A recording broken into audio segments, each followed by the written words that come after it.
Good morning, Krusty Krab.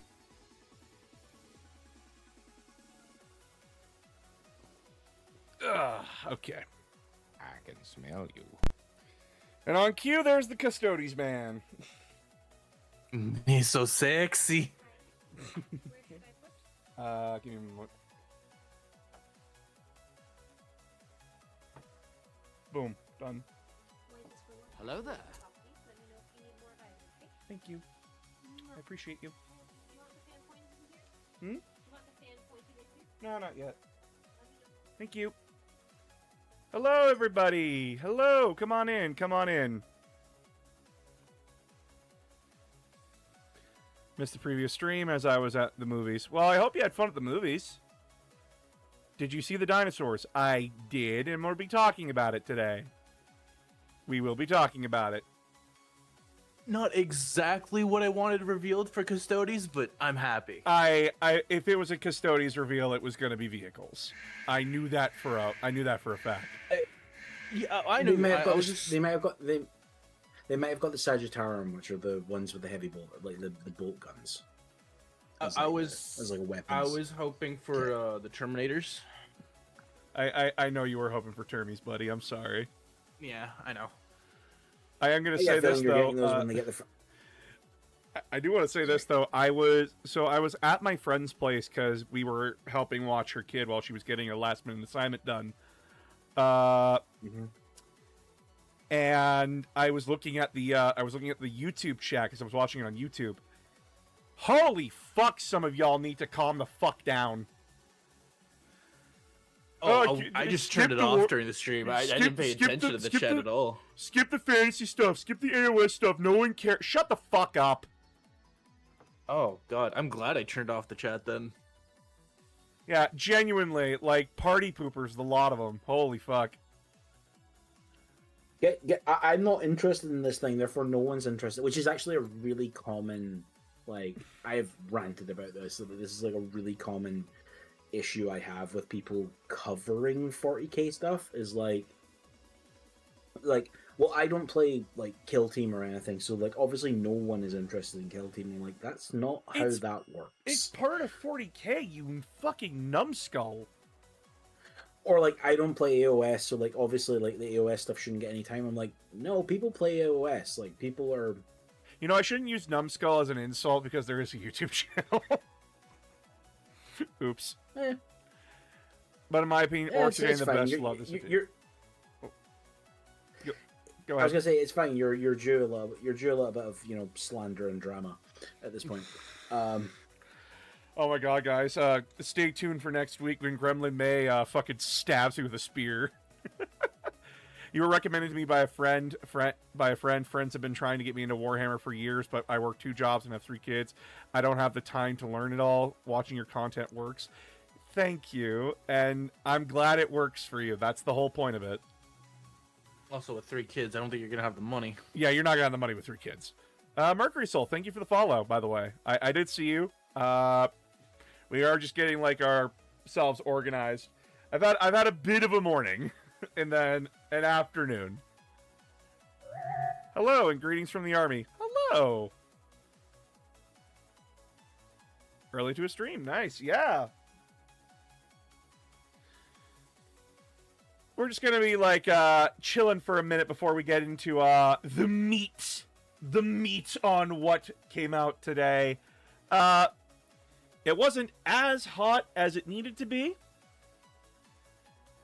but we just had a new edition drop, so it's understandable. Society later. I love your Gilliman crash out shorts. How big of a crash out will he have if he discovers not only that the Tau exists, but the Damocles Crusade?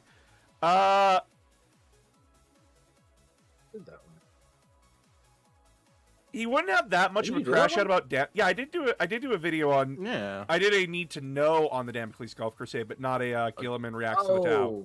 And honestly, for Imperial Crusades, it went kind of well. Yeah, no, Damocles Gulf was... So a lot of people get this misunderstanding that Tau curb stomped the Imperium. No. The Imperium curb stomped the Tau until they reached Dal Yith. And then a couple of things happened. One, The Tau figured out that the Imperium's way of warfare does not work when you do hit and run attacks. I.e., the Space Marines can't do their job if they're busy babysitting the Imperial Guard. And that's what they just denied them like a pitched battle, as well. They just like it was we're not doing that. Also, by then they had realized, oh wait, the Imperium is not this other like similarly sized empire as to ours. No, they can literally bring unlimited resources to bear if they feel like it. We need to play this smart. Yeah, and then the reason why the Imperium left was because of the Tyranids. Yeah. And the Tau just took advantage of that. Now, that caused the Tau to actually have to rethink their strategy. Because they understand the Imperium is a sleeping beast, and the moment you start poking the bear, they're gonna get really angry. It's why the Tau it's why the Tau's expansions have been so much more lazy and quiet comparatively. They just prefer to go to the outer lying worlds of the Imperium that the Imperium has clearly forgotten about and stopped giving a shit about, and then bring those worlds in. And then you saw the consequences of that with Taros. The Imperium doesn't like them. The Imperium doesn't like them doing that. How do the Tau deal with Necrons? I have been curious. If the Tau, they don't handle it very well. If they show up to a world and the Necrons are on it, they tend to evacuate pretty quickly. Remember, the Tau don't hold positions because they should. They look at situations and go, "Is this worth it?" And one of the things they do consider within that is like, "Is this worth the number of lives that we're going to lose to do this thing?" Yeah, literally, like. They abandon a world to the Imperium because they understand that they would lose more over one planet than they would ever gain. And they would just let they would let those people come to them willingly because the Imperium is so shit to live under. But yeah, go ahead. But also because of that, the propaganda machine needs to work harder because they don't want to admit, hey, we just lost 5 worlds because we retreated. Exactly. What's the dumbest piece of Warhammer fluff that you love? The dumbest? Oh, fuck. What do we count as dumb? Obi-Wan Jacques Clouseau, obviously. Oh, yeah, that's like a national. That's like a community treasure. That's like you put them on the shelf, and then someone asks about them, and then you go, and you pull out the cigar case. Or in my case, you pull out like the Coca-Cola bottle, and you just go, how much time you got? No, I think one of my dumbest moments. It's stupid, but it's also great. It's also epic. It's Angron holding the foot of a warhound above his head. Stupid as shit, but amazing. But the overwhelming discloses you get the whole thing. It's like, yeah, I mean, this is what it is. This is what it is, and yeah, and you know that image that everyone uses for him. Yeah, that's not him. Yeah. What's the most important battle between Necrons and the Imperium? What's it called? The most important one is probably the first one, the one with the sisters. Slaughter of Sanctuary. Yeah, Slaughter of Sanctuary 101. Sanctuary 101. Yeah. Yeah, that's the most important one because that was their first encounter. Yeah, that's their planet Tyrant equivalent. Like, yeah.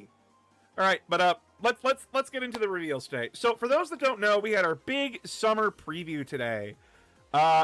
It wasn't as dense as a lot of people were hoping for. But guys, it's a brand new edition. They want to focus on the stuff that needs to be focused on. And there are other things that needed updates. You know, like Old World and AOS. Like they straight up said in the advertisement for it, like this was the reveal show for everything else, basically. Yeah.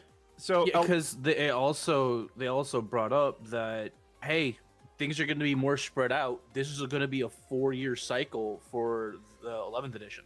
Yeah.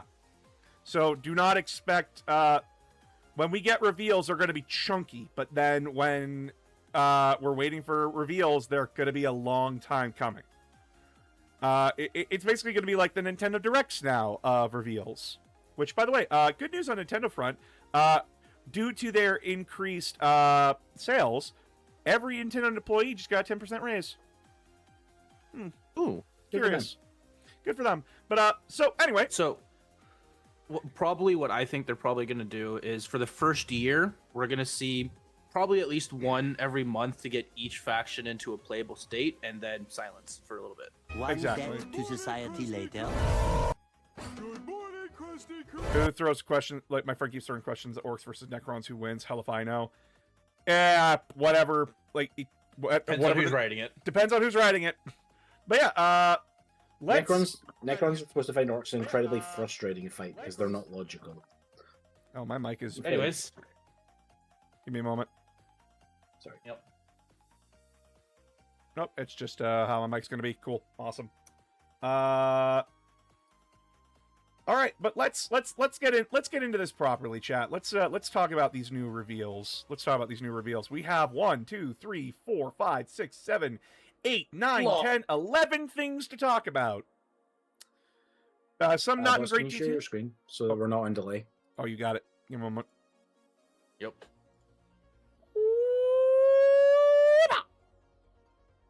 Thank you.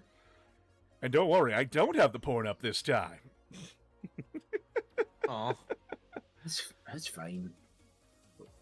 All right, but here we are, chat. Also gotta make sure that my nope, this is a bit louder than I want it to be on this mic because oh, is it that loud? Okay, never mind then. So here we are, chat. The new Warhammer reveals. First up, the big summer preview, the new starter set. So this is the starting box minus a couple of models. This is essentially the new starter box for Warhammer 40k. I'd argue this is a better starter box. Yeah, this is a better starter box than the 10th edition box. You get a Space Marine Captain, Librarian, 5 Intercessors, 5 Vanguard Veterans, and a Land Speeder on the Space Marine side. And on the Orc side, you get a War Boss, 20 Orc Boys, a Squad of Gretchen, a Weird Boy, so their version of a Psyker, and a War Track, which is their equivalent of a Land Speeder. Along with some base paints to help you get started. The paints are sold as a separate And terrain. And terrain. Cardboard terrain. This is meant to help newbies get into this. Paint No, sets, terrain sets. The big one comes with the plastic terrain, apparently. Oh. Yeah. I think they said. The big one comes with the unpainted terrain. You have to buy the terrain set for the painted terrain. Yeah, it comes with essentially half a 2,000 point board's worth of terrain, and then the painted terrain comes in a full 2,000. Yeah, so the point is, we're getting tons of new stuff that'll help newcomers get into Warhammer 40k to start playing their own games and such, along with painted terrain. Now, they're still going to be selling unpainted terrain, so they're giving us options. And they're now selling official battle mats. So you don't have to go third parties if you don't feel comfortable with that. You don't have to have your credit card on more than one site now. So that's good. That's good at least. I think there's some speculation the battle mats are being made by the people who make Magic playmats, apparently as well. So they're quite decent. That's good at least. And yes, my internet's been sorted now. Thank God. While on vacation, I bought my first 40k figurines. I plan to paint them. Nice. Infernus Marines. Nice. But yeah, so... Yeah. This is the new starter box. This will be the box that you can buy after the Armageddon box is sold out. The Armageddon box had about 5 more Marines, a Chaplain with Jump Pack, and the Heavy Bolter Marines. And then on the Orc side... What I really liked with the starter sets is there's a starter set for every price point now. Yeah. Mhm. And then on the orc side, you're missing the Daka Tower with the Beg Mech and the Big Boss. I feel like we're missing one more unit. The Pain Boy, Oh, yeah, we're also missing the Pain Boy. But yeah, because they're all in the one sprue. yeah, but otherwise, this is Oh. a pretty equal army in all things considered. Yep. Which they did say that the Pain Boys and the others not included in this set are gonna be sold as a command set for the orcs. Yeah, it's called That's the fair. Command Crew. Yeah, so that's the first reveal. Next up is the new orc stuff. Orcs are getting their Oh, codex first in 10th edition, with Space Marines coming later. 11th. Yeah. You said 10th. Sorry, the first codex for 11th edition. I'm very tired, I'm sorry. The orcs That's are okay, also you're gonna be getting... doing that a lot. The orcs are getting a brand new truck model, a model that needed the update so very badly. And it looks so good. Oh, look at this truck, chat. Oh, I love it. Some mech, What I really liked, some mechs found V8s. what I really liked is because they brought out the old truck for comparison and stated on stream, like, hey, they are the same scale. You can still use your old trucks. Yep. I like that they're basically saying now you can still use the older models. You don't need the new ones if you don't want them. Yep. I like that.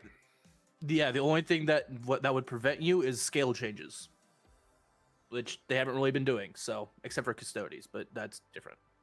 But, oh, it looks so sick. It looks so clean. Look at that fucking truck, chat. Oh, it's Mad Max, and I love it. Mech also looks sweet. Oh yeah. Look at that mech there, boys. That's a proper oak mech right there. We also got the new War Boss model, which, again, this arm is throwing me off. I know it's the perspective of the picture. I know it is. But fuck, that arm looks so small. But I read the stat sheets. Oh, Power Claw. Power Claw, you're back, my baby. 10th edition Power Claws were strength 9, AP2, damage 2. Now they're strength 10, AP2, damage 2. And I'm happy with that. I have a feeling orcs just in general are going to be very scary in 11th edition. I'm just saying, Barely, boss, on the page you're on. Look at the little image in the top left hand corner of the second image next to the yellow one. You get ahead with the commissar hat. Yeah, baby. Oh, move for a cow. Thank you for the subscribe. Orcs are going to be very scary this edition. Their new ability, I read their new ability when it was on screen there. I don't think they posted it. No, they didn't. No. So orcs. I did post the boys data sheet, and I did read the rule. I did read their ability rule on the stream though. Their ability rule is that Wa now gives them a 5+ invulnerable save, which cool. All the ranged weapons gain assault, which is great. They re-roll They re-roll advance rolls. And you can advance and charge too. Yep, you can still advance and charge. A much needed buff to Wa. Because it made no sense that, like... I still hate that Wa is a once per game ability. I feel like it should ramp up the longer a game goes on, but at the same time... Putting game design hat on for a second, what actually does now is it gives them the riled up keyword ability for that turn. Yeah. That implies there is other ways for squads to become riled up, or other things that trigger off squads being riled up, that don't involve them activating the Wa again. Which is interesting. Yeah. We'll have to see We'll have to see how it goes from there. but genuinely, the new Orc Codex looks sick. I love this picture of the Orc War Boss. Getting some more details about the new Big Meg Daka rig. And yeah, standalone Armageddon units. You get the command squad, like the Orcs command squad, the War Track, and the Daka rig are going to be sold separately. And yeah, the new event is also the Siege of Hive Deathmire, which is the Hive city that Commissar Yark is taking cover in right now, and we will get to decide its fate. Mm-hmm. So yeah, I submitted my I submitted the game to that earlier in the week when I played against my friend with Orcs versus Space Marines. Nice. Because I won as the Orcs, I submitted a victory for the Orcs. Nice. But yeah, moving on from that, we also have Warhammer Academy. Now, I saw this earlier, and it's a new website from GW, where essentially it's going to teach you Warhammer. I don't know how it's going to look. I don't know how it's going to be, but it's going to have their painting tutorials there. It'll have, like, I think it's going to act like the Halo Waypoint of Warhammer now. Is the best comparison I have for it. Yeah, because what they were talking about sounds like it's going to have a little bit of everything for introduction to 40k. Like, introduction to lore, introduction to painting, how to play. Yeah. With production behind it, at least. Yeah. I was going to say, so as TCOM said when we were watching the stream earlier today, this was your Bricky's "oh no, my templates" moment. Oh no, my YouTube channel, the ad revenue, Spider-Man watching Mary Jane disappear. No! Nah, I don't think this is going to be a replacement for YouTube content creators. Mostly because this is just what they were doing normally anyway. Yeah. Yeah, this is what they do in stores. This is essentially the in-store experience as a thing, as a as like if I were a betting man, and I am,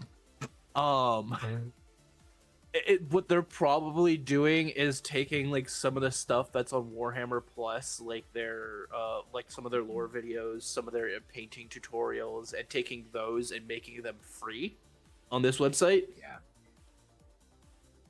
Yeah, and doing that kind of stuff. I think that's perfectly fine. Like, they should have something like that as a company. It's not going to replace YouTubers like me and Bricky and so on and so forth. Because what we do is just a bit more different.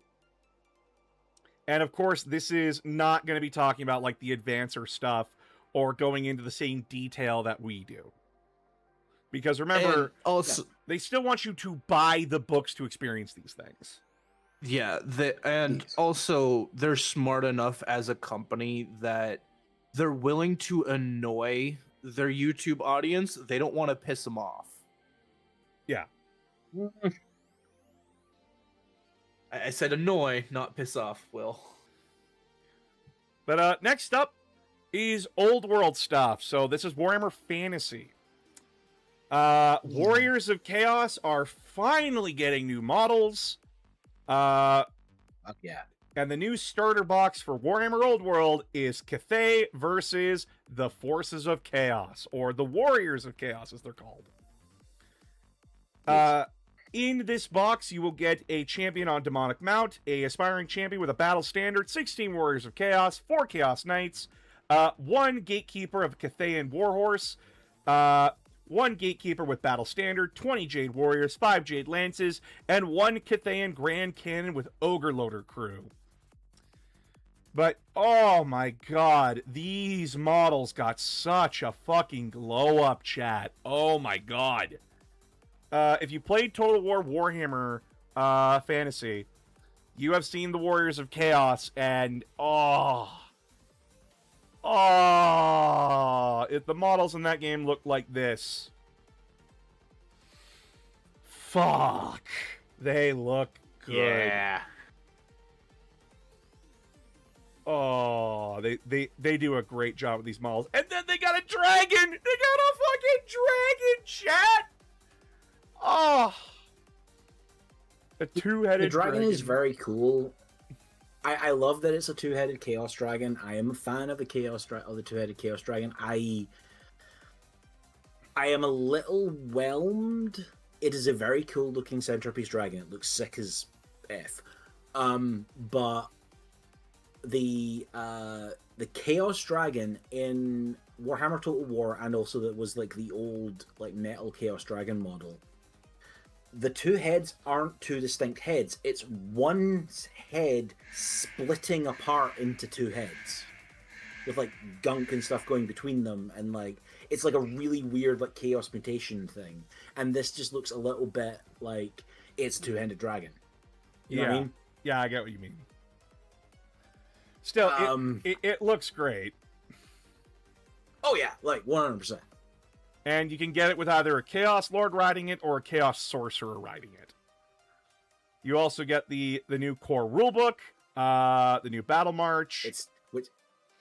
Notably, it is not a new edition. This is essentially a 1.5. This is a 1.5. Yeah. This is just a rules cleanup.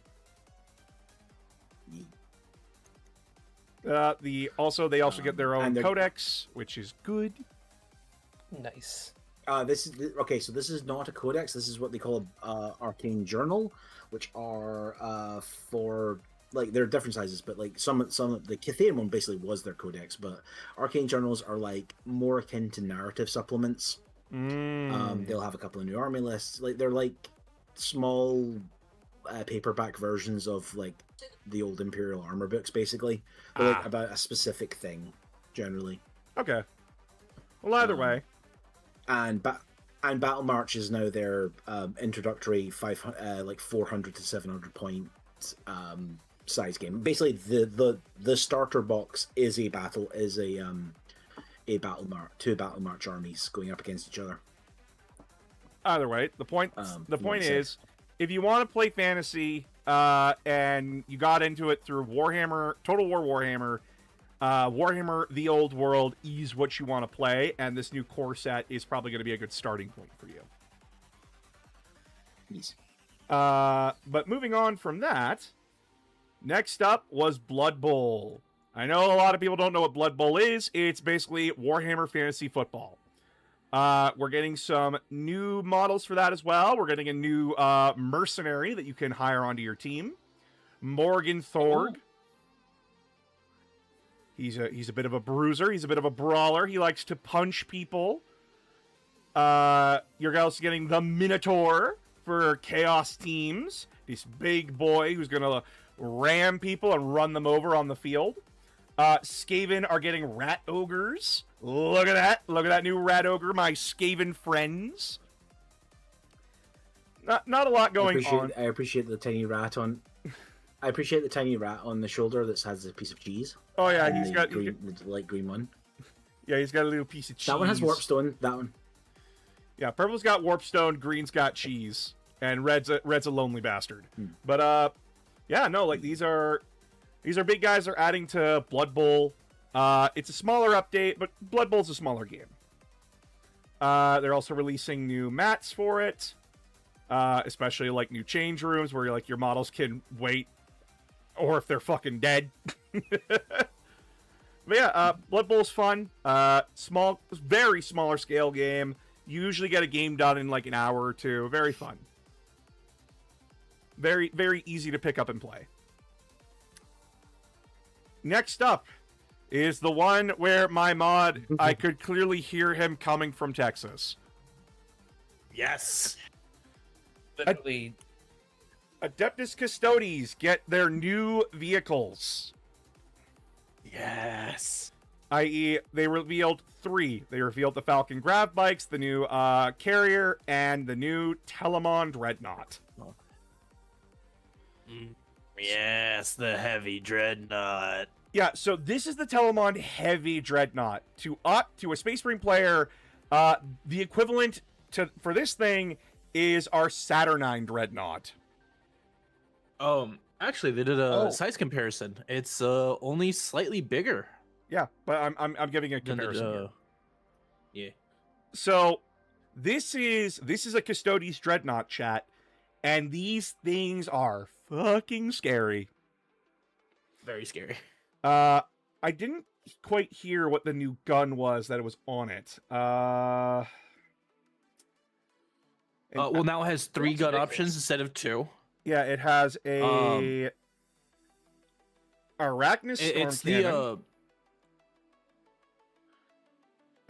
keep the going. Adrathak Desolator, and the Alestris That's the new one. Accelerator. Yeah, for obliterating Space Marines. Oh, Yeah, casual line. yeah. So basically, this is like a Custodes Leviathan Dreadnought or Saturnine Dreadnought. This thing is essentially the Custodes Bunker Buster. I want my Leviathan back. And yeah, no, these You know, things were you're- terrifying. Yeah, do you want to know what I think is the most important thing that they have showed off in this? What? Scroll up to the combo box. Oh, It has both of those logos on it. Yep. They did confirm during stream you can play both now. So we Yeah. finally got confirmation that you could use the models confirmed for, in- for both. It's confirmed in packaging now. They Yeah. can't- It's harder for them to take that back. Yep. So yeah, this guy here is basically like, if I'm taking a Dreadnought as a Space Marine, this is the equivalent of you taking 2 Dreadnoughts as a Custodes. And its firepower and stats are going to match that. These things are not nice to fight. Oh, like if the Horus Heresy 3rd edition points and rules for it were any indication, it's gonna be brutal in 11th edition. Yeah, it's You have the points. You have the points and rules for 11th edition. They're on the app now. I haven't looked at them yet. we also get the new jet bikes. Custodes jet bikes, I've always liked them for their sleeker design. I hate that the wings are on the front. I wish they were on the back. Also, these, because remember, we have 2 jet bikes. We have the Gur Falcons and the Virtus Praetors. They haven't revealed the Virtus Praetors yet. Yeah, but I do like the new helmets on the riders. I like that, like they're Oh, yeah. more like cone shaped. It's more like a pilot's helmet, Yeah, I like the pilot helmet, which makes sense. Because like all the lore it gives us in the background is the Custodes wear very specialized equipment for their different roles. Yeah, and this is just an extension of that, and I like that. Yeah. These are good. These are good. These are solid. And when I look at Custodes, I should be saying that's solid. Yeah. And look how complicated. No, oh, that's I'm- gonna be a bitch to paint. That's gonna I'm be a bitch gonna to hate paint. painting that. I'm gonna bitch about that's painting gonna that have whenever to I get be my hands on it. pre-painted before you settle that in.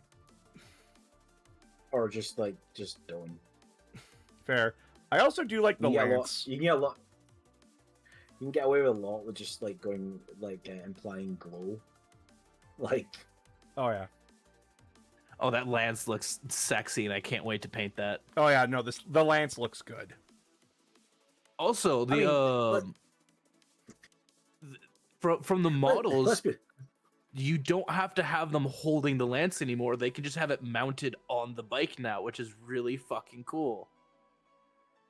What were you gonna say there, Will? also let's be honest. Let's be honest. There was a lot of good lances showing off today.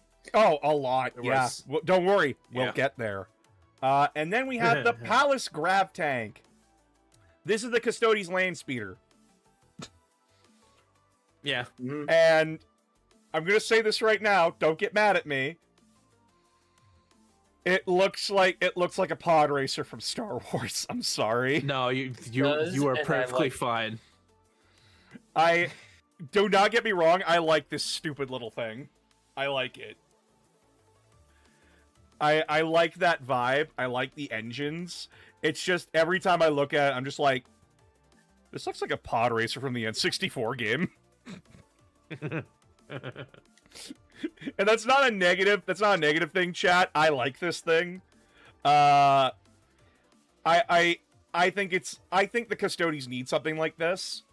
Because, as they pointed out on stream, Custodes are not good at chasing things. They're very good at holding, Need but something not that can run chasing. fast. And the Palace Grav Tank and the Grey Falcon jet bikes are for chasing. We are also getting the Judgment of Valdor. This is a Journal Tactica, so this is going to be like missions and expanded information about what the Custodes were doing on Prospero during the burning of Prospero. I mean, we knew they were in Tisca. We just didn't know what they were doing in Tisca. Yeah. And now we're finding out. Yeah, now we Any get to see the... questions? Turns out probably a lot, and Or it might prize. not have been fun. Yeah, so... For those that don't know, when the Space Wolves attacked Prospero, the Adeptus Custodes and the Sisters of Silence joined them. We didn't get their perspective that much. We got the Thousand Sons and the Order of Sinister. We got the Space Wolves and the Thousand Sons perspectives on that, and for the Thousand Sons, it was fucking awful to be on the receiving end. For the Space Wolves, it was not fun watching. Yeah, yeah. Go ahead. It tells you how bad it is that even the Space Wolves who were there to help with this felt bad about it. Well, this book kind of implies what the Custodes were dealing with, and that doesn't sound fun. Demons. Yeah, the Custodes would engage demons on Prospero. Because by this point in the book, of Thousand Sons, we find out that the special warp entities that the Thousand Sons were using as tutors, they were demons, and the demons took advantage of that. And we didn't get to see the consequences of it. It happened for a chapter where, like, a demon smiled at a Thousand Son who was, like, begging for help. And he's like, oh, I'll help. And then we didn't get to see much. We heard what happened. But from there, yeah. So we're going to get the Custodes' point of view. That'll be interesting. I want to talk about that when it comes out, because I do want that perspective. Because A Thousand Sons is my favorite Horus Heresy book. Thousand Sons are my favorite Legion. But I do like to know what the fuck was going on in all angles of the burning of Prospero. And having the Custodes' perspective is going to be very helpful. They also did mention this Tactica is including rules and stuff for Chaos Demons in 30k. Which is good!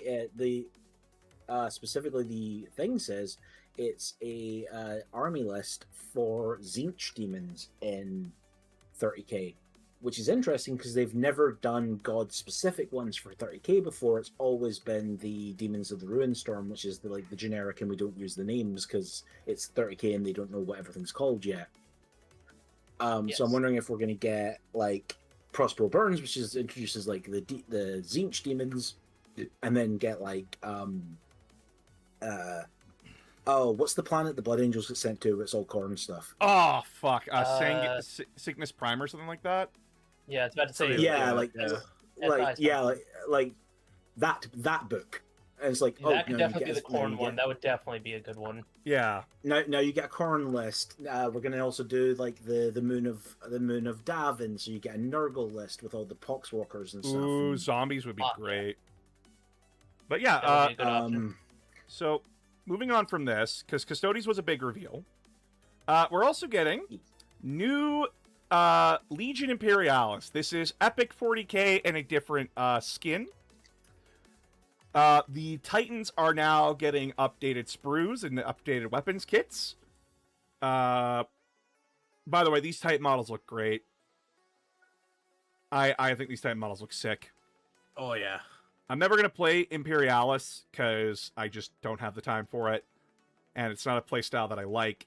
But I will always appreciate the Titan models in Imperialis. Oh. I love the Titans and the Knights, but I don't think I will ever be able to forward having or making that army. Oh no, for Legion Imperialis, it's incredibly cheap. You basically you have like 5 models if you're playing Titans. Yeah. Honestly, I would love to mod Battletech rules to have Titan fighting in Battletech. They I have think a that'd game be. for that. It's called Adeptus Titanicus. It Didn't they basically is discontinue battle that? tech. No, it's still available.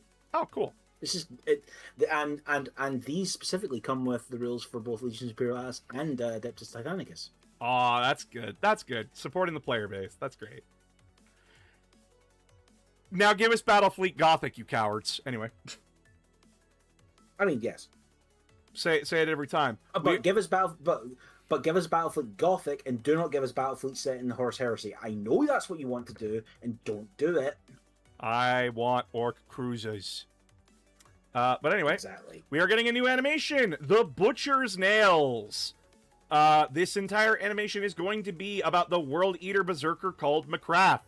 And essentially, it's going to be the bloodiest, goriest animation Warhammer 40k is going to put to cinema. Well, to screens. Here we follow Macrath. Yeah, Macrath. As he basically just does what world leaders do best. Murder? Yuck. Yuck. You know what? Every world leader is now goofy. Y'all fucking do it again. Yuck. But yeah, Okay, say fire the Ursa's claws in that voice. fire the Ursa's claws. Okay, book ruined. Okay, somebody please tell me they clipped that. I'm being dead serious. Somebody in chat, clip that. How dare you insult Captain Vrain like that? Blood Joker for the for a different blood accent, god. Skulls for the skull throne. Donald, your favor of Zinch is not going to save you. And Mickey, you're a rotted corpse and I'm going to take your skull. Oh god, wait, who would be the Custodes in this context? If Mickey's the Emperor. No, Mickey was Nurgle. Because Disney's bloated. And continues to try to, like, use old shit to make money, right? They can't adapt. That's the joke. But, yeah, so we also get to see the World Eater McCrath here fuck up some Imperial fists in the trailer. Based. Take that, you pissy boys. Yeah. Yeah. I'm always down to fuck up the Imperial fists. But yeah, this will come out in August sometime, and it's a 14-minute episode. We did something we did bring up, because especially from the first person aspect, can we just have a game like that, please? Please. Not like Bolt Gun, not like Space Marine 2. Can I just have a first-person Space Marine game, please? Yeah. Please? Like, this heads-up display looks sick. I'd love to see that on my computer monitor playing a game. God, this would look so good. Please, no more third person. I just want first.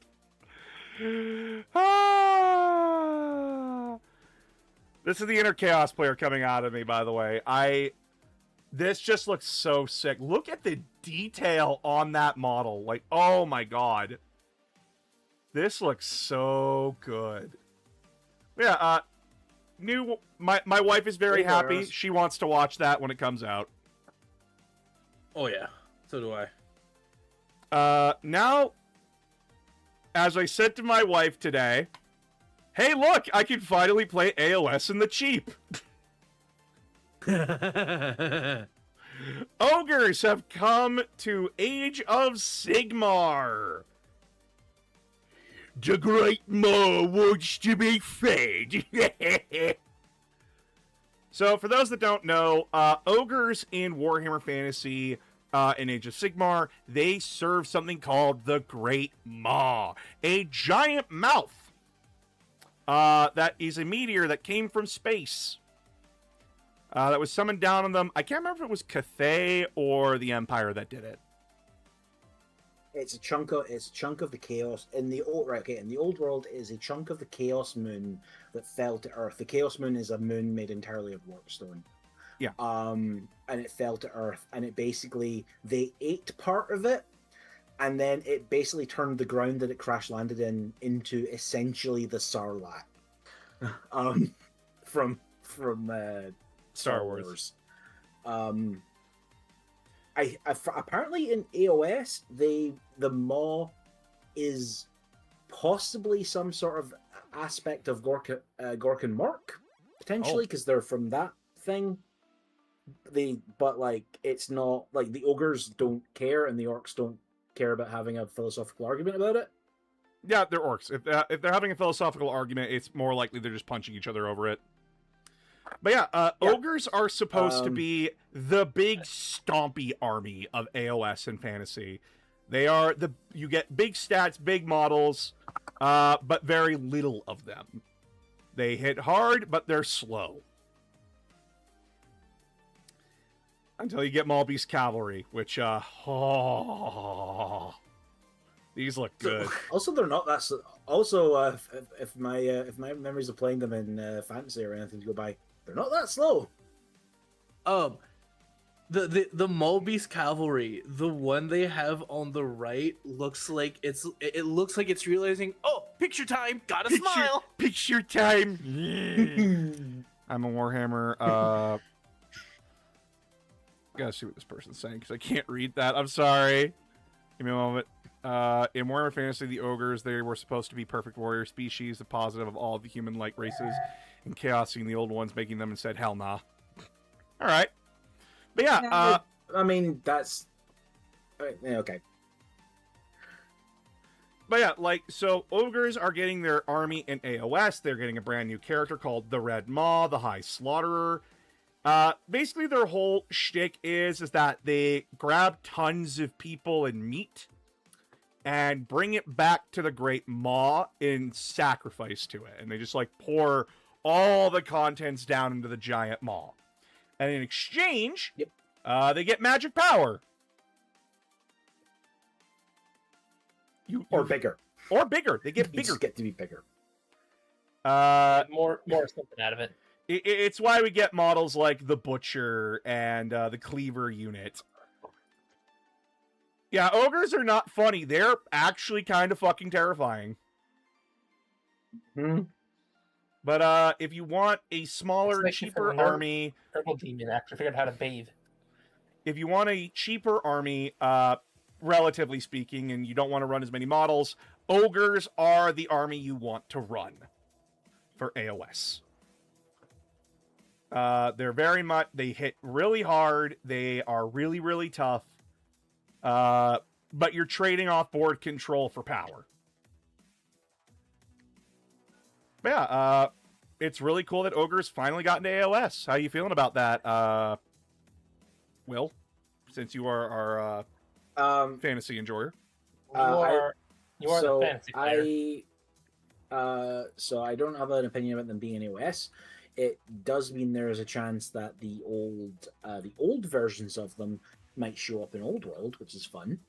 Fair. Because those kits were still on sale up until recently, and I can go back to being absolutely terrified of playing Warhammer Fantasy against them, because when those units charged, they dealt impact hits like a chariot. Oh, fuck. When they free tank shock. Because they just tank shock you because they're that big and fat. I played an ogre. I played the ogre campaign in Total War Warhammer, and watching these guys just bowl over infantry, I'm like, holy fuck! These things are terrifying. But let's get to the last two things of news tonight. Necromunda is back with a brand new edition and a new title, Necromunda Skirmish. And I was sitting here going, okay, cool, new models for two of the gangs, which is just the second edition starter box all over again. And the Necromunda models look great. If you don't remember what these people are, chat, these guys are the hive scum that you would see in Darktide. We have... Why am I forgetting their names? We got Goliath and House Escher. Escher. Yeah, so Yeah. Escher is a matriarchal house on Necromunda. They mainly have women doing most of the combat, most of the stuff that actually matters. Yes, men, you are subservient to the women in that house. And you will fucking love it. The men in House Escher are literally like emaciated, like shriveled up, like husk beings. They're They not look like capable they're of actually Death by going Swing in. Game. Yeah, well, the Escher aren't quite that big, but House also the Escher, Escher have lots of drugs. they do. House Escher is known for being the fast hit and run house of Necromunda. So when you play their gang, you have a lot of poison, you have a lot of tricks up your sleeve that help you get in and out of combat really fast. But if you get caught out in the open, you're most likely dead. And then against them is Goliath, who is essentially just a bunch of fucking meatheads. Mm-hmm. Augmented meatheads. They are walking potato sacks of bullshit that will fuck you up. They're pretty much like laborers. Meatheads who are so jacked, Space Marines won't take them. Yeah. Remember that on Think about Necromunda, that the for a Imperial Fists have a fortress there, and they recruit from Necromunda. Yep. And when the Imperial Fists look at you and go, no, you know you're fucked up. Do it. But yeah, these are the new. In military context, there is such a thing as too jacked. I am going to say job. this. Escher, I would love to see as a guard regiment, because I do love seeing Escher models as Imperial Guardsmen. But Goliath, with the new Jackal models, I think Goliath would look great as, like, War As, Leader like, Corn Jackals. Cutlass. Yeah. Yeah, that's Wait, That's so a problem that's a problem that Necromunda has occasionally. wait, so I have a question because again, I don't know very much about Necromunda. What's up? Since it's in a Space Marine recruiting world, wouldn't it be exempt from giving to the Imperial Guard? No, No. it's not. It's not Yeah. under the Imperial. It's not under the Imperial Fists because it's not an Imperial Fist homeworld. It's just they have It's a a place to watch draw from. fortress There's there. just a recruiting base Yeah. there. Got Yeah. it. And Yeah, Necromunda's basically. unique circumstances makes it so the Imperium just can't let the Imperial Fist have it. Okay. There's a lot of unique Remember the circumstances. with Imperial Happens Fists. when you have a bunch of old charters. The Imperial that Fist were main not recruiting world well-worded. is the Imperial Fist main recruiting world is Terra. Yeah. So like What happened to Inuit? I don't remember what happened to Inuit. it's still there. It's there. It's where the Phalanx goes for repairs apparently. Oh. But yeah, we're getting a Because new... they have the I thought it got they have the blown up. shipyards and stuff. So we're getting a new core rulebook. Rolls eyes. Like, this is where I was like rolling my eyes. I'm like, okay, new edition, okay, terrain, cool. Then I saw this. Gangs of the Underhive and Gangs of the Outlands. This got me to sit up, chat.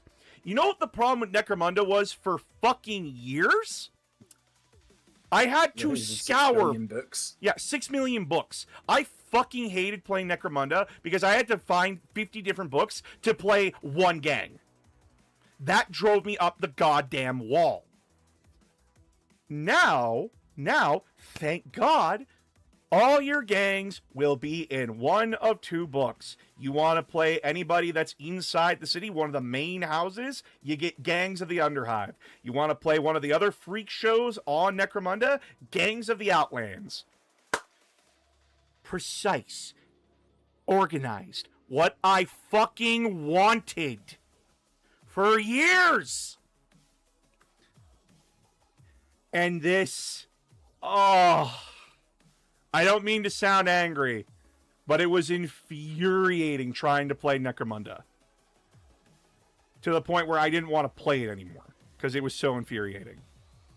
But now that everything is organized into these two books, along with the rulebook, And we're now getting new tactics cards and scenario cards.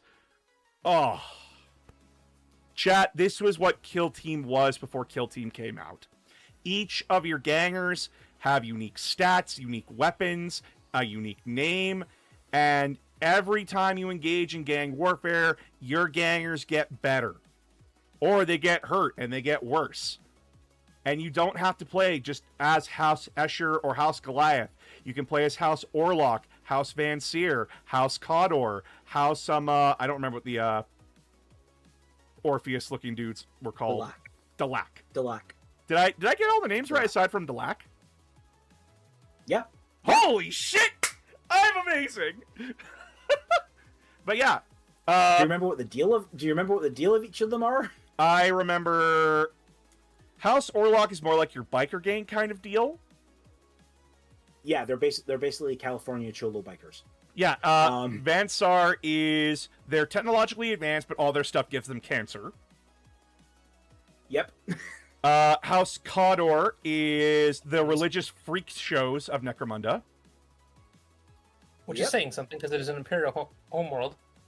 And Delac is the spies and assassins. And possibly worship Cthulhu. Cthulhu. But yeah, there is other gangs that you could play as well. There's the Gene Sealer cults. There's the Corpse Grinders. There's the Chaos cults. And I remember there being like a few more, but I can't remember them off the top of my head. Squats. Oh, yeah, yes, squats. You can play squats, which are just Leagues of Votan, but they call themselves squats. Yeah. Well, the Imperium. They want to let other people know where they came from. The Imperium call them squats, and they don't. They choose to not correct the issue. Yeah, because that would reveal things. But yeah, this. I can't wait to see what this has in store because I would love to play Necromunda again. I would love to. I had a great time playing Necromunda, and just having gang warfare is a lot of fun. I played House Escher, I played House Orlok, and I played Chaos Cults. Yeah, like the model quality for Necromunda is just ridiculously high. Oh yeah, you can customize them however you want. It's great. But like the individual models and like the random like NPC characters you can get and stuff like that is just like chef's kiss. Also there are rats with bombs strapped to them. Yes, bomb rats. Insert propeller rat from Shovel Knight here. Gang warfare is fun. It's a fun game. What do you want from me? It's good. I mean, as was said before, it's Kill Team before Kill Team existed. They have fall damage, chat. They track fall damage. You ever have a guy fall from top of a tower and go splat? It's amazing. Also, you have Necromunda to thank for the... Well, you have tangentially Necromunda to thank for the fact that you've ever played XCOM. Yeah. It has a really long and complicated story. Yeah. And it's certainly a story that needs telling, though, at some point. So is Necromunda popular because you can BS an explanation for getting gangs the most dangerous weaponry in the Imperium? Yeah. Yep. Basically. I got a Chaos Cult as a last cannon. It was great. Every 40k model is a Necromunda model. Every 40k model. And the last time we checked in with Necromunda, they solved their secession crisis because the Imperial Fist came in and said, solve it, or we'll solve it for you. And then they went... Dropships. And then they went, how would you solve it for us? And the Imperial Fist pulled out a bolt gun. By doing what we do best, murder, of course. Okay, but let's get to the real highlight of today. The real highlight. Oh, yeah. The one that had me cackling like a madman. Dinosaurs in 40k! Yeah! Party. So, party. Chat. There was a brief moment we thought it was Catachans, I'm gonna say. There's a brief moment. Until I saw the guy had I'm not gonna lie. Catachan riding velociraptors. Until the guy that was like doing the presentation was wearing a shirt, and I was like, nope, can't be Chan. He's wearing a shirt. So, for those that don't know, this is another Eldar group from the Eldar, but these are the Exodites. These are Eldar that before the fall left the Eldar Empire to live simpler, more primitive lives. Quote on primitive, by the way. So they tend to live more nature-like. These are basically the wood elves of Warhammer 40k. And yeah, they ride dinosaurs. You had a team dinosaurs. They ride fucking dinosaurs. And we have had tons of people begging for Exodites to beat a thing in 40k for forever. And now we get them.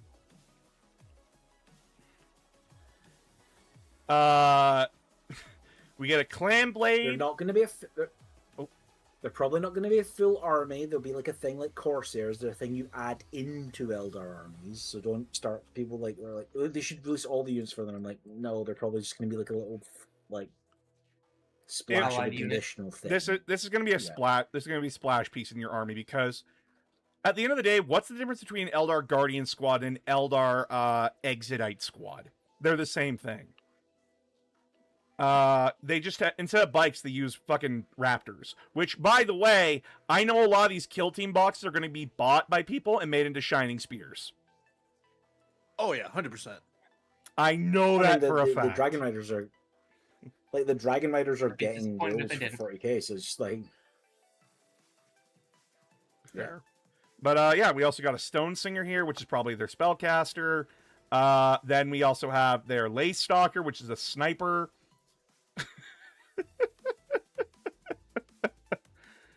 I find this thing kind of funny, but at the same time, it's sick. This is so sick. They're all just damnable Xenos in my eyes. Cool, yes. Remember, if you underestimate an Eldar, you're getting your head blown off. And these are dinosaurs. These guys are like dinosaurs. So, like, they're not going to be slouches in melee either. Velociraptor, for those who don't understand what that means. Yeah, like, these units are gonna hurt, chat. These units are gonna fucking hurt. What's a good weapon color for Imperial Fists? Red, blue, or classic black color? Black and red. Black and or red are great for them. Because it helps pop against the darker red, and black pops against the bright yellow. And then we also get like 2 smaller little token creatures called Dracolites. I have no idea what these things are gonna do, but I hope they swarm. Cute. They're kind of cute. I like they're like hunting dogs. They're like hunting dogs for the ones on horseback. Ooh, that could be interesting. Maybe as like a scouting unit or like a spotter. We also have the Exodite Dragon Knights, which I think is an alternative build. Yeah, and was so Exodite Dragon Knights were the unit that were in Rogue Trader, and then we're then in the 2nd edition Eldar Codex. They never got models in 2nd edition. I think they had models in Rogue Trader, and I think they got models in Epic, I want to say. You are literally talking about things that have not been in the game for decades, 30 plus years. Yeah, like these are old models brought back into a new light. And cool. I always wanted to get run over by Dino Shining Spears. Cool. But yeah, no, these things. Oh, I'm jealous. I am so fucking jealous. Oh, these things look good. But to our Salamanders fans, you're probably going to be fighting over these things because these are the same base size that you use for Outriders. And quite honestly, nothing more hilarious than a salamander and her riding a military. Just saying. But yeah, these new Exodites are going to be in the new box, set, which is going to be Exodites versus Beast Snaggers. Orc Beast Snaggers. Which, cool. Now my wife and my brother can go halvesies on a box. That's funny. But, yeah. Those were all the real big reveals of Warhammer's summer reveal. And I know people are like, where's the rest? Where's the rest of it? You got to remember, they are changing how things are going to go moving forward. It's updates to Warhammer every 3 months, and reveals are now going to be much more scattered. Because they are...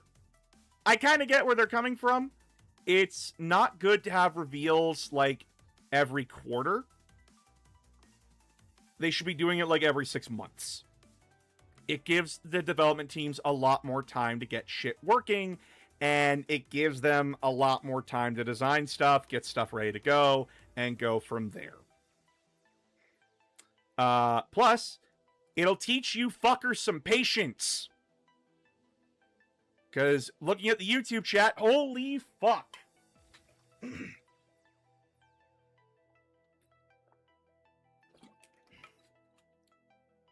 But yeah, for Warhammer, the major news is that Exodites are coming, Custodes are getting their vehicles, and Orcs are the first codex for 11th edition, with Space Marines following shortly after. But yeah, so very exciting news. Very interesting news.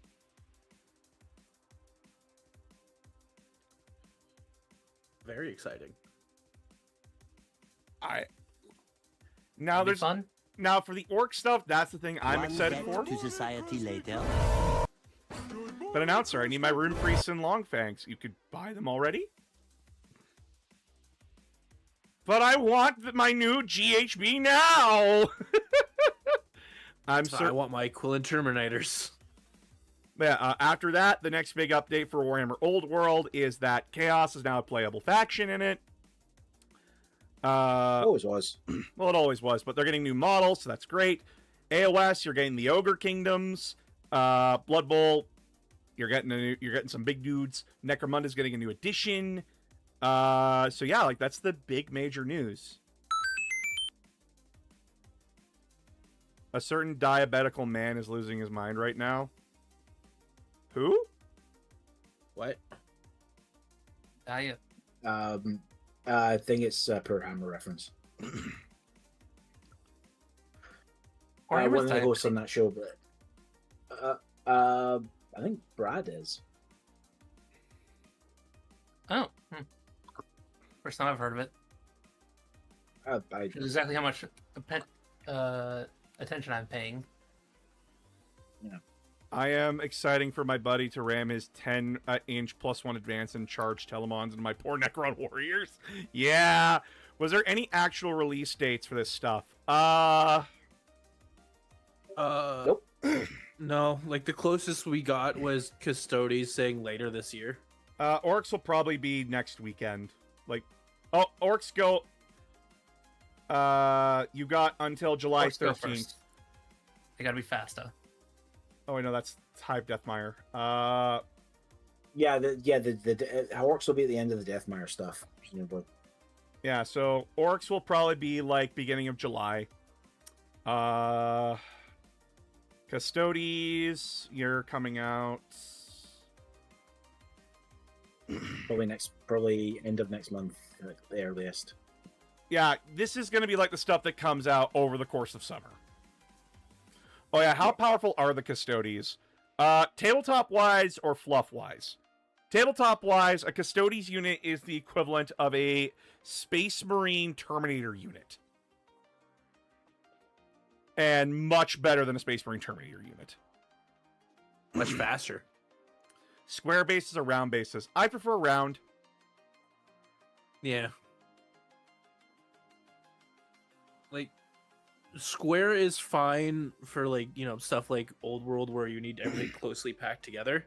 But when everything's, like, spread out, round bases is great. Tyranids with the color scheme of Kaiju number 8. Yay or nay? I think it looked cool. That'd Yeah. probably be pretty good. Gentlemen, what organ stops working when you got diabetes? Pancreas. Pancreas. And technically, it's not the pancreas that fails; it's your body's. Oh, What? okay. It's your body's ability to. Your body's ability to process fat and sugar. Now, granted, there are several ways that can fail. Yeah. What is this? And your type of diabetes will tell you how it's failing. What is this kind of fuck? Are you trying to like play a joke in here? I have no idea what you're trying to do here. What's the question? No, it's the pancreas thing. The pancreas no work anymore?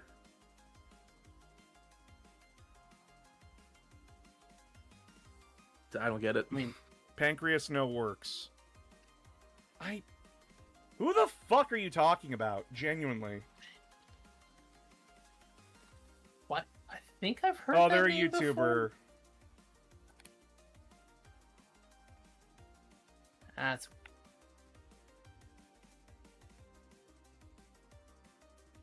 increased works. Anyways, Where do I back to the know that? Custodes. Yeah. Anyways.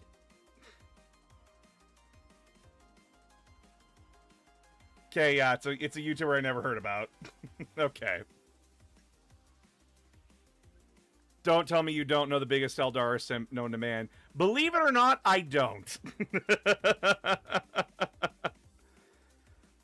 Guys, oh, that's where I know them from. guys, I'm not all seeing, okay? I haven't been able to like Also, not everybody gets to be terminally online. Yeah, I am not You don't terminally know online. everything. I am constantly working.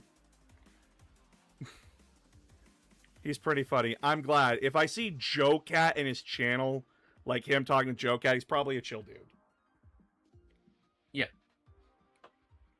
Joe Cat does not tolerate.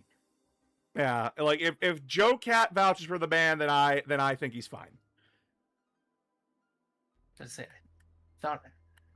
I have seen the this guitar DLC in Dark Tide. I'm not impressed by it. He's not all seeing, just all knowing about 40k fluff. I'm not even all knowing about 40k fluff. I fucked up Mark 3 and Mark 2. Space Marine Power Armor. I see a lot of people like say like, you got these two mixed up, and now I'm like, you know what? I should just like grab like my top 15 fuck ups and put them in a list. Do like a quick retcon episode. A quick retcon episode, just correcting the record, right? Correct the records. Yeah, because like Doing I'm not. the one thing that the Imperial administration would never do. Yeah, correct the because record. I see people going like, and then I'm like, what do you mean? And then either I'm correct or I'm not correct, and I prefer to be correct, and I'm not perfect. Sometimes I do fuck up. Hey, are there any named coalition factions more than just Tau that specialize in dealing with Tyranids? Seems like Tau, Necrons, Eldar, and humanity really should be more concerned about that. There's no coalition force. There's not. You gotta remember that everyone is up their own ass about this. They'll work together Really? in the moment, but they're not gonna make a coalition to work together to fight off one faction. That's just how stupid everyone in 40k is. The Tau, Considering the Tyranid things, the Tau would be the ones to like. The Tau have offered. try for it. Yeah, the Tau have offered, but remember that you're dealing with a race of silent undead machines that would rather see you fucking dead than anywhere near their planet because they're supremacist little fucks.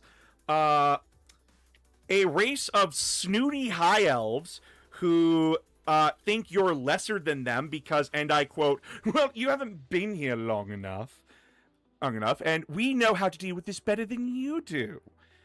You know, it doesn't really That's make... how you accidentally birth the Chaos God, and how do you plan to atone for it? Yeah, not the best diplomats, you know, not very good. The Imperium, like, Gilliman's learned how to tolerate it, but most people don't have the patience for it. Then there's their cousins, the Drukari. Last time the Tau trusted them, they lost 300 people. Then there's the Imperium. Need I say fuck all about them? It's kind of evident from the amount of kill Xenos quotes in my fucking comments here. Why that's not a good idea. You aren't going to get a coalition force in 40k. You're never going to see something like the Covenant. You're never going to see something like the Elites and UNSC teaming up. And I mean, that's... ironically, we did technically during Horus Heresy era, but that was only in the books. Yeah, it was only in the books. And they got wiped out for it. Why don't Space Marine Scouts wear helmets? I was infuriated with Kill Team, but realized they don't have helmets and would require kit bashing to achieve that. Because the idea is that they're being trained, and you don't get the full power armor as a scout. You have to learn to be able to do combat without it. Basically, you gotta be able to survive the headshot before, or you actually earn your helmet. Also, you know, it's mentioned in the lore that the heads-up display gives too much information, and you have to get used to it. And that a scout is not ready for that yet. Yeah. The Scout Tau are train is essentially the not Covenant in fully 40k. adapted. No, they are not. The Tau are not the Covenant. You're not. No, because remember, it's still a caste society with the Tau at the top. If you're a human, you are not equal. Yeah, and the Tau don't work the same way as the Covenant do. They never did. And remember, the Covenant was a religious oligarchy. Yeah, and the Tau is a caste system. And just because you see different alien species working together in the Tau Empire does not mean they're Covenant equivalent. The only thing that the Tau and the Covenant have in common is that they have some different units and plasma weaponry.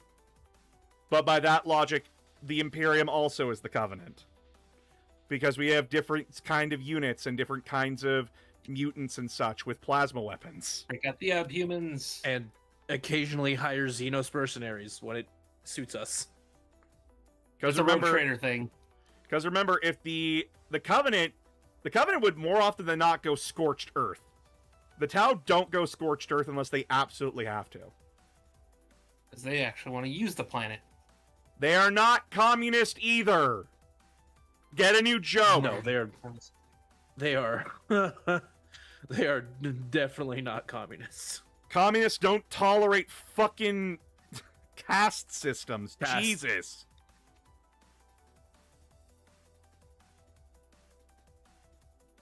Because it is a political ideology that you do not like, it is not a communist. Yes. Tau versus Covenant. Who's winning? Whoever the writer wants to win. Yeah. Mm-hmm. That's what we're always going to tell you. Or I'm just going to drop Kirby in your lap and say, deal with that. Caste system is not a communist system. Exactly. Where did the anti-mutant mentality come from? Because they're not pure it's human. Theorized. Yeah. It's theorized. It's a whole. Well, okay. Do you want in-universe reason or out-of-universe reason? I need an in-universe. I need an in-universe.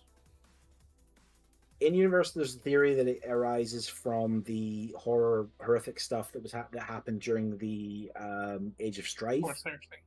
When the Age of Strife specifically, that because of weird mad science going wrong and genetic manipulation, a whole bunch of despots made murder monsters basically out of people, and that sort of metastasized into a fear of non-basic humans.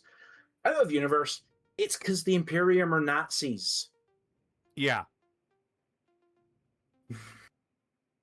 Isn't the Emperor a mutant? Yes, he's a psyker. Yes. But he's exempt because he's the also glorious leader. He's the greatest man. Shut up. He's the greatest human that ever lived. He can't possibly be a mutant. Tower, caste society, cosplaying as an oligarchy empire. Someone gets it. Yeah. That's so bizarre. Well, welcome to 40k. Easily controlled mutants are also tolerated like Orgrins and Ratlings. Yes. Yes. Yeah, mutants are tolerated to a certain degree, but definitely second-class citizens, as long as they're useful and don't get out of hand. I'm a post mountains. I need to remind you of units. something. I need to remind you of something, and this is something that I need a lot of people to understand about 40k. 40k is grimdark. What does that mean? It means the worst possible scenario is always going to keep happening. That's the tagline.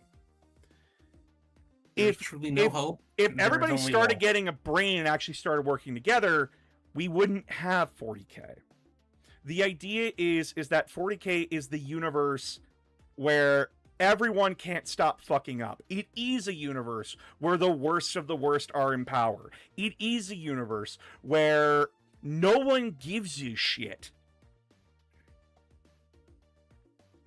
You can't apply logic to it because there's no logic to be found. The moment anyone tries, the universe punishes them. Yeah. The moment anybody makes a reasonable argument, something has to break. Yeah. And it's usually that. The best example is that fucking... Go ahead, T-Cobb.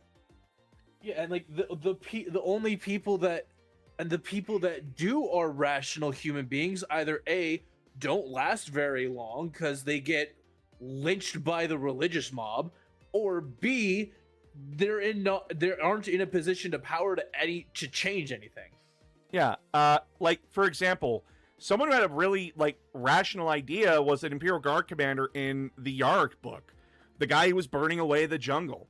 He had zero clue that the orcs would land like that. He had zero clue Ghazghkull was coming. His plan was working, and then it all went Working foobar. incredibly well. It all went foobar. And then what happened when he got back? He got shot because he ran away. In a situation where everyone agreed that was the right idea. Yarrick himself agreed. Yarrick himself agreed. And he still got shot. Because petty is petty. Petty is petty. This is a situation where people are like, well, why do they have to write everything so dumb to make the plot happen? Because that's how 40k has always fucking worked. Because if it wasn't for somebody being an idiot and giving into their worst selves, we wouldn't be in this situation in the first place. Hindsight is 2020.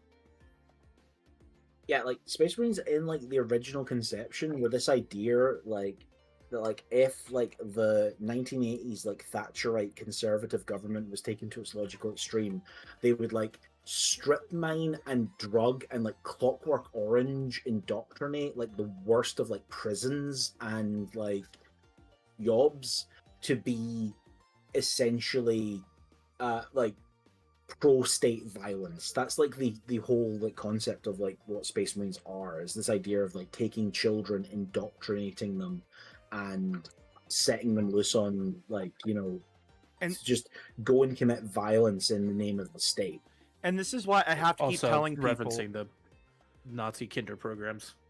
This is why I need to keep telling people, if you're coming to 40k for logic and reason, you're here for the wrong reasons.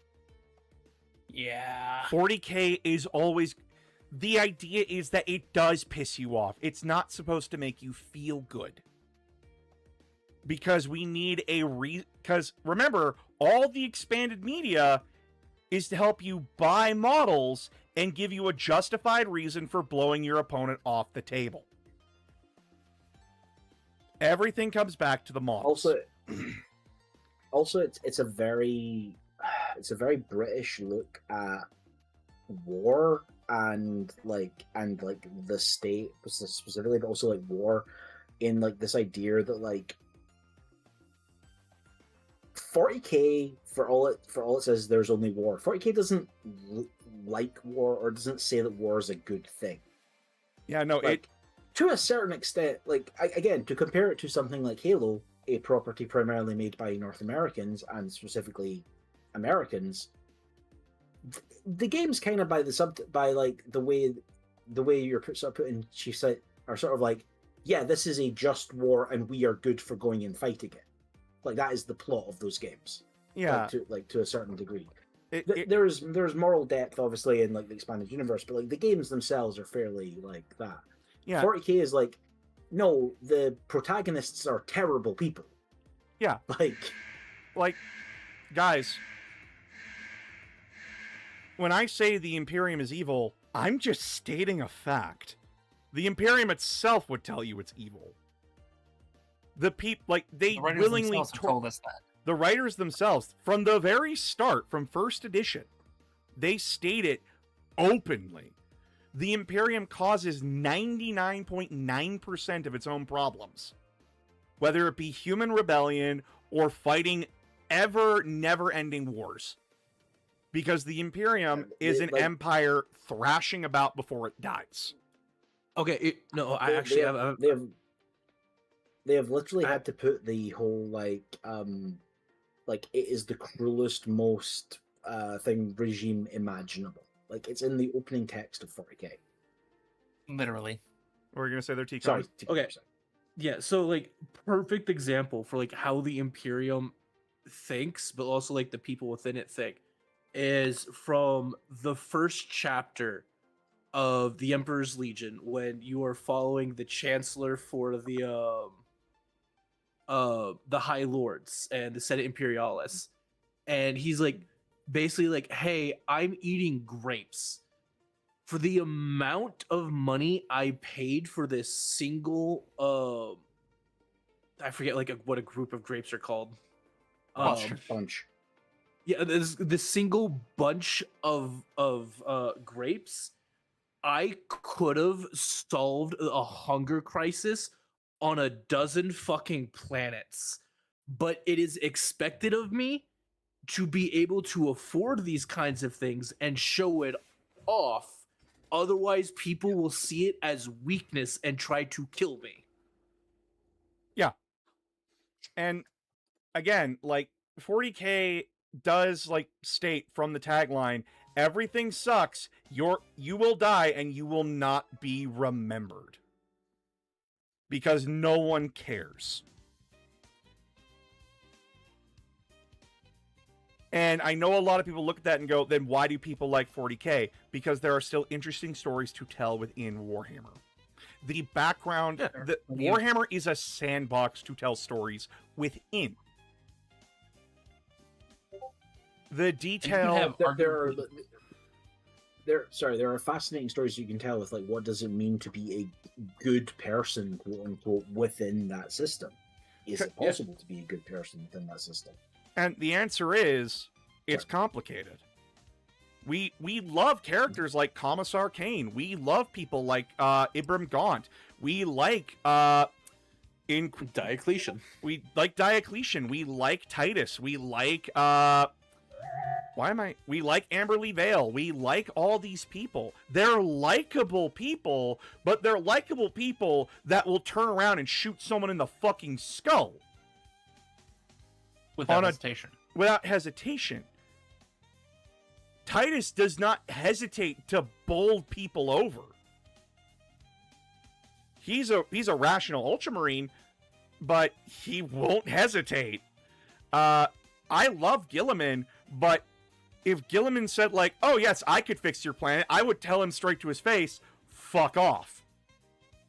Because your solution is not a solution. And then you get shot. And then I get shot for it. Mm-hmm. I'm genuinely tired of the Ultramarines focus on other chapters. Then read different books. The Ultramarines are only... There are plenty of other books. The Ultramarines are only the poster boys of Vanilla Space Marines and the marketing. That's it. And even then, they're not even... on the model markets, and too. Even then, they're not even on the cover of the new box. Or the rulebook. Of 11th edition. That's Blood Angels for this year. Yay! Don't want. There are other ways to get not Ultramarines. You told me there's none for Salamanders, so I can't. What do you mean there's none for Salamanders?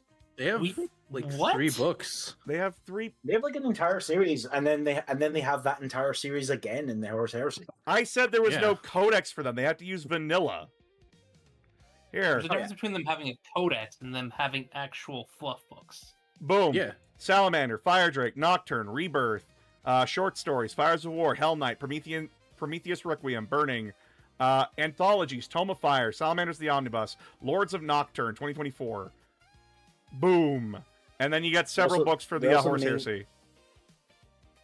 And they're also the main character in Pariah Nexus, the animated series, and the one of the Tides shorts they did. I'm still learning different terms. That's fine. Don't stress about it. I'm just like, what are you talking about? People still pretending it's only Ultramarines when Blood Angels are on the new box is amusing. Yeah. You leave me my Angel Bros out of this. No. I will rightfully roast you. What do we do this time? I will not be satisfied until I will not be. I mean, you're getting to be on the cover, despite the fact you only sent one fucking battle company to Armageddon. You mean Xenos, Tau, Koth don't get shit. Tau don't get shit. Yeah, it's kind of like we're the ones doing the entire half of the galaxy while doing other stuff. Tau don't get shit. Tons of books. What? Tau get tons of books. Yeah, but Tau players don't like those books. That sounds like a Tau player issue. Yeah, it is kind of.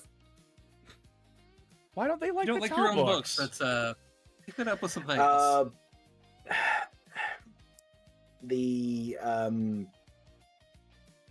The depiction of the Tau Empire in particularly the Farsight books is not particularly favorable, but people seem to forget that it's not the current Tau Empire, it's like them in the past, and two, it's specifically from the perspective of the guy that decided he didn't like the Empire and wanted to break away from it. Man, it's like he has a biased perspective, and you should keep that in mind. It's like everybody in these books have a very biased perspective. Also, like, one of the things that does happen in it, like, they've, like, full on, like, come out, like, in one of the most recent books and be like, yeah, we don't do that anymore.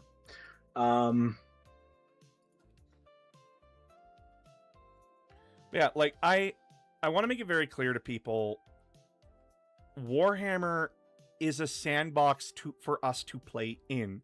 It has its background elements in history, but it itself gives you the ability to just play in it and experience it. Stories within it that aren't like Space Marine bolter porn are usually asking questions like, can you expect a guardsman to like go up against the horrors that he has to face? Can you expect, like, what's it like living in a hive city? What's it like living like a sardine kind of a thing? What's it like living in the Tau Empire? What's it like being a Necron who is aware that like their physical body is nothing but like cold metal? What's it like to be an orc and having a fucking blast in a universe that feels built for you? Or what I really like about the Custodes books is because they really focus on like, hey, we're a faction and a group that knows what the Imperium could have been, and we're having to watch it rot and not being able to do anything about it. And sassing Gilliman whenever we can. The person that can do something about it is kind of stuck. One of my favorite series is that Warhammer's done is the Warhammer Crime series, which is they're all set on the same planet, but they generally tend to be standalone novels, and it's basically just like a detective solving a crime in 40k. Like, what is like, again, one of the best ones is a book called Flesh and Steel, which is a guy shows up cut in half. He's a worker in the Mechanicum area of the city. He shows up cut, like, sawn in half. Half of his body is dumped in the non-Mechanicum jurisdiction area, and half of his body is in the Mechanicum jurisdiction area. So they have to get two investigators from each thing to combine together to solve the murder, basically. Yeah, and it's just a really good story. And I do see a lot of people going like, I don't play the tabletop game. I'm only here for like the video games and the story, and that's totally fine. Fun. Yeah, that's totally fine. Yeah. But you got to remember, when reading these books, when experiencing these games and everything, they are from biased perspectives. Do you think you're going to get an honest perspective from a war from both sides? It's that feeling from World War I, where during like the Christmas truce, when a British officer was talking to a German officer, they basically said like, "Oh well, we're the good guys in this war, right?" And the German officer said, "No, you're not. We are." And both of them just kind of stared at each other and went, "Oh no," because they had that hardcore realization of, "Oh, we're dying because a bunch of fucking idiots couldn't get along." Fuck. I'm now reminded of my favorite post about the World Cup going on, and it's basically the hosting of this is just everybody getting that sleepover with the cousins that don't get to meet up because all the parents hate each other. Exactly. And 40K is just that.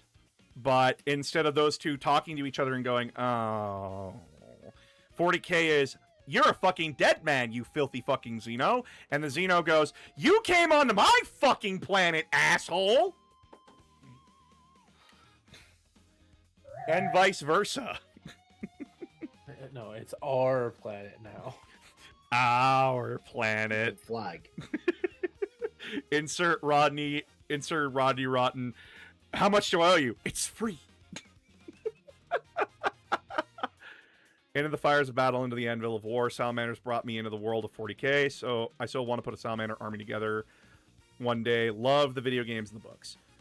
You and everyone else I've talked to that got into 40K, I'm glad that... Listen, I roast the Salamanders a lot, pun intended, but genuinely, if you love the chapter, I'm more than happy for you.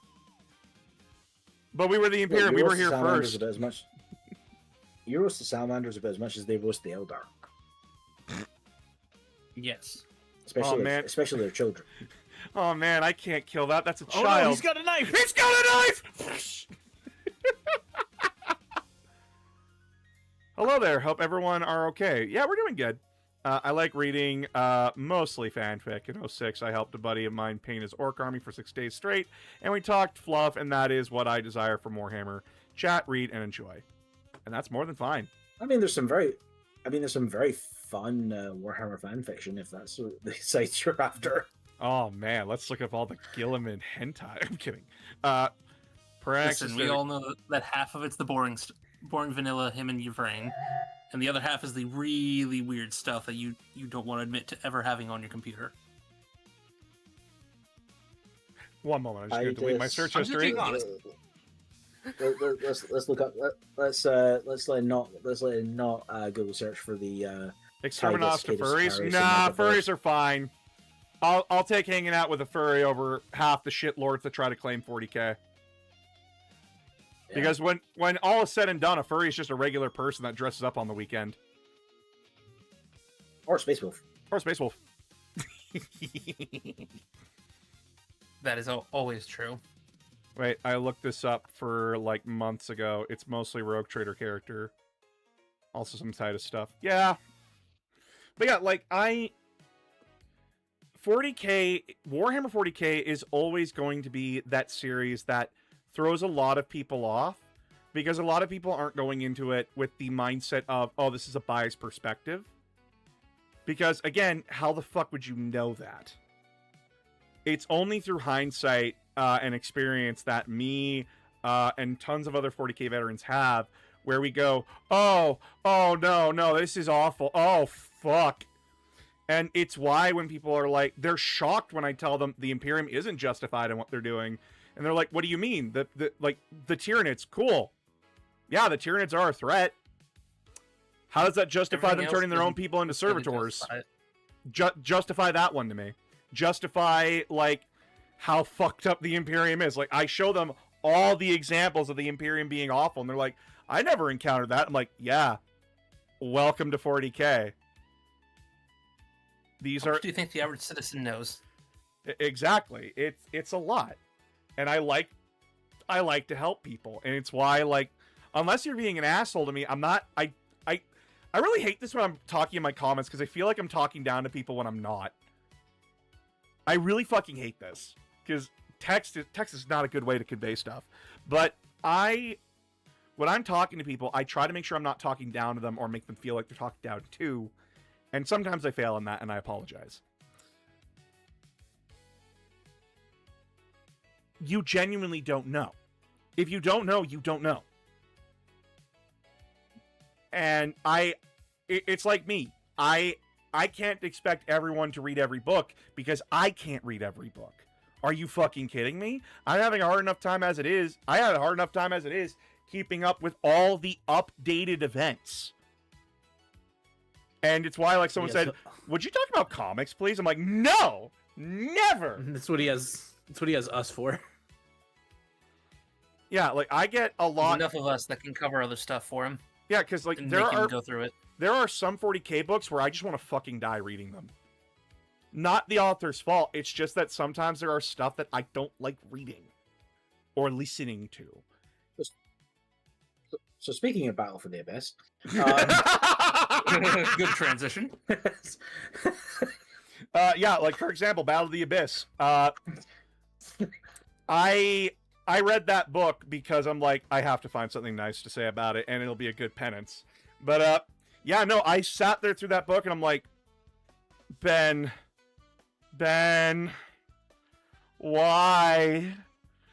Half this book is just Star Trek 1 slow shots of the Furious Abyss, and the other half is everyone acting like 40k characters in 30k. And I saw tons of people respond to that, by the way, and they're like, that didn't bother me. And I'm like, I'm glad it didn't bother you, but it bothered me. Because to make a very small piece of defense on main counter on this one, because I see this comment a lot. Battle for the Abyss was the fifth book in the Horus Heresy series. They didn't really know where they were going with the story yet. Well, but also specifically the idea that the thing you were going to do in the Horus Heresy was basically redefine what all the existing legions were, had not been established yet because Legion hadn't come out. Yeah. Which was the first one that did that. Yeah.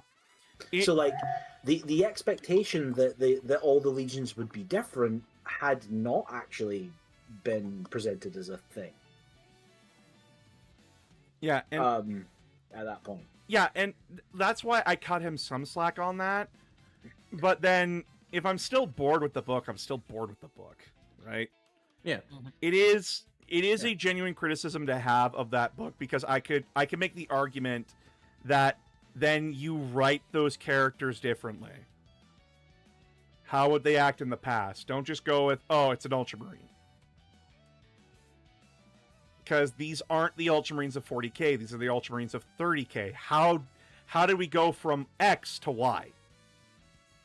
That's the argument that should have been made, and I get in a lot of ways how Ben either A, didn't think of that, or B, tried to think of that, but then one thing didn't work out. Because it's not just Ben working on the book, it's editors and such.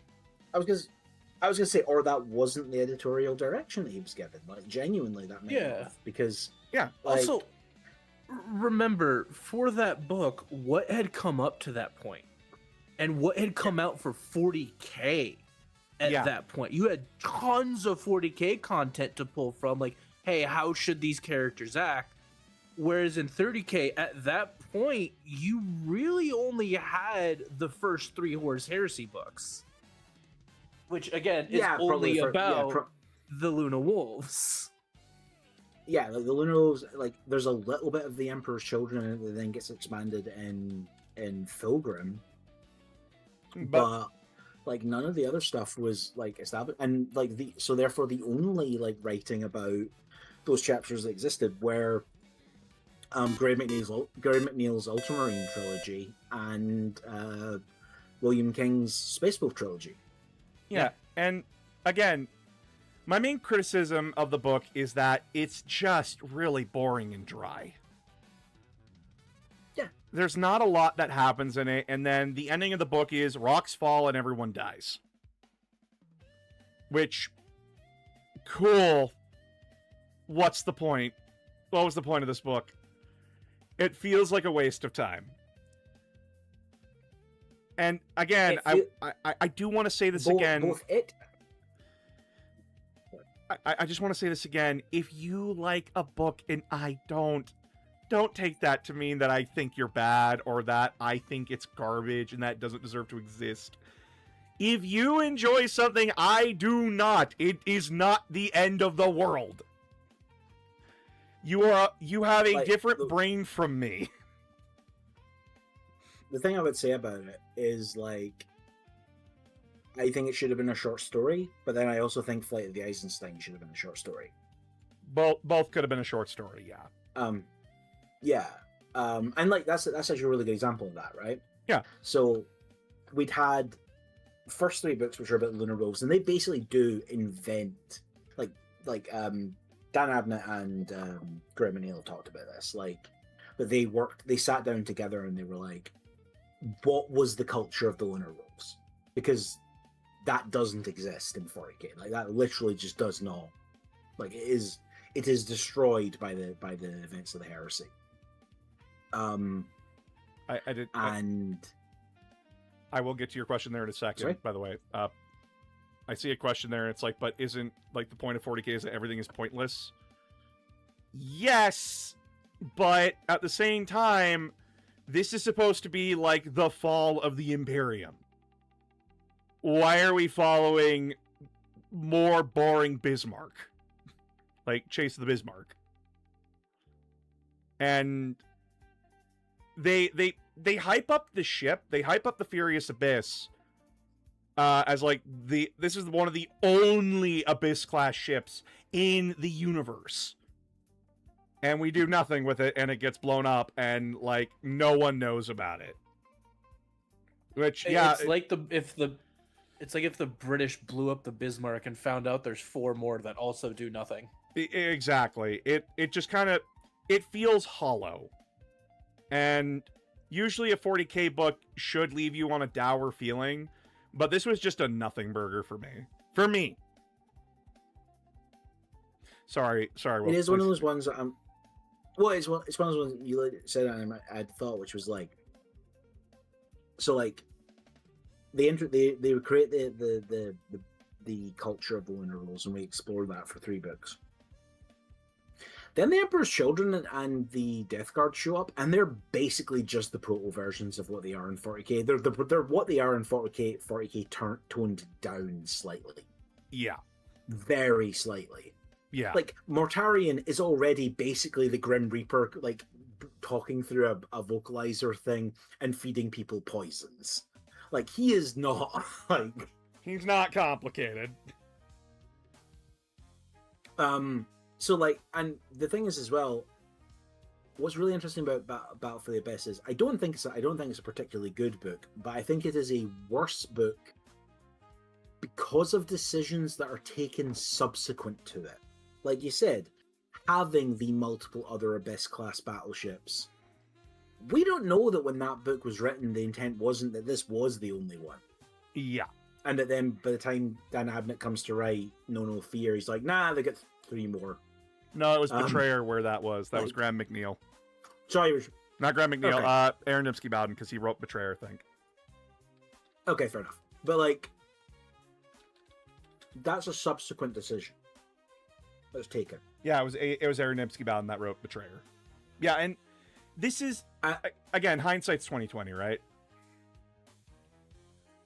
Well, yeah, but that's what I'm saying. I'm gonna be interested to see like May's opinion on the book, genuinely, because I don't think she's gonna read it. She said she's not gonna read every Horus Heresy book.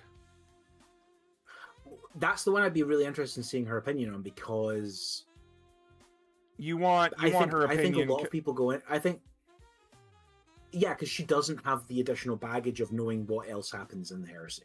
Yeah, and this is why I like seeing people who actually do enjoy the book, because they don't have the same baggage that I had going in. And I like seeing that fresh, no baggage perspective. It helps me understand where they're coming from. And if you enjoyed the book, you enjoyed it, which is what I want you to do. I want you to enjoy things that you enjoy. If it makes you happy, I'm glad. It means that you see something in the thing that I don't like, and you like it. And I'm happy that you are able to get joy out of something. It's like why it's fascinating to watch, like, kids who are watching, like, Star Wars for the first time, if they watch them in episode order. Like, what they get from that story. Exactly.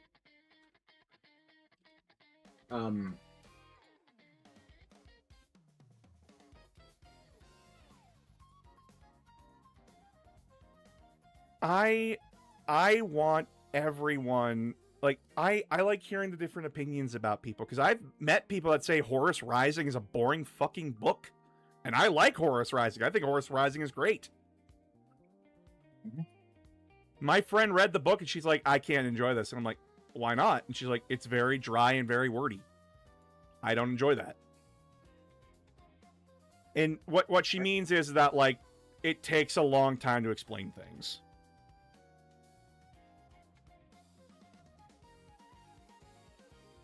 And she just didn't enjoy it. And I'm like, oh, that's fair. Also, I don't think I straight up say this, and I've said this to multiple people. I don't think Horus Rising should be the first 40k book should be the first Warhammer book you read. A lot of people do, and I think that is a mistake, because I think a lot of Horus Rising is insider jokes for people who play 40k. Yeah, no, like rereading Horus Rising and like getting the opening jokes. I was there the day Horus slew the Emperor. Haha, funny joke. Oh my god, the first company, the Justarian, they don't resemble the Little Wolves at all. It's like they're their own Black Legion. Man, that Sigismund guy, he sure is more violent than the other Imperial Fists, right, guys? Man, you got any more blunt statements to make? It's a lot of ribbing on 40K. I don't know. Targaryen chewing at Eidolon is still hilarious. Oh no, Eidolon! That's the highlight of the fucking book for me. Tark was Phoenix's favorite character when we were reading the books together. And it's why I remember when I was looking at the new front cover that it has the four of them on it. I always forget which one of them is Targaryen and which one of them is Loken, because I always forget that Loken is blonde. Yeah, Loken's supposed to be blonde. For some reason in my brain, Loken has like black hair, and I don't know why that is like. That's like, no, that's Targaryen.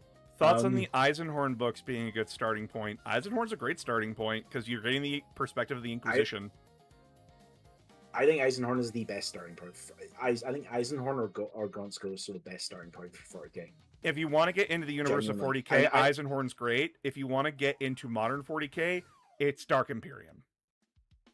I'd honestly throw in.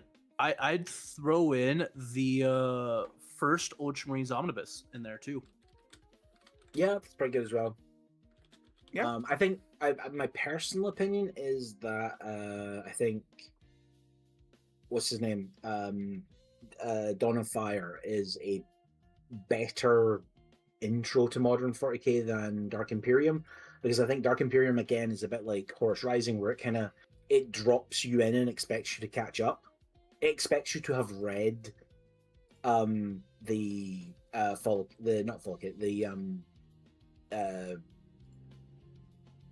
Introduction of Primaris. It expects you to have read the rulebook. Yeah, if that makes sense. Yeah. Which is whereas Dawn of Fire explains stuff. Which is the worst book to start with? Oh, honey. There's a few. I would argue, genuinely, if I had to choose like the worst book to start with, not because it's a bad book, it's really good. I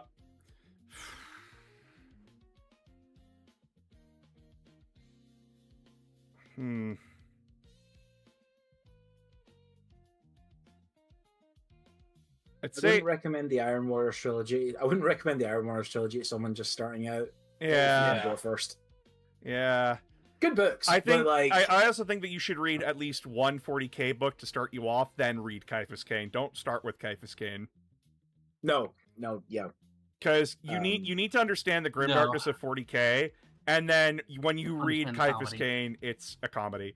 Also, bringing this up, so from the lineup here, we have Horus. I'm showing the Mournival and Horus on the front cover. Horus Rising. So middle guy here is Horus. From left to right, we have Horus Aximand, Little Horus. Then we have Ezekiel Abaddon. You can recognize him for his beautiful red top knot. Then we have Loken. I'm sorry. How do you pronounce Abaddon's first name? Ezekiel Abaddon. Ezekiel. I know it's Ezekiel.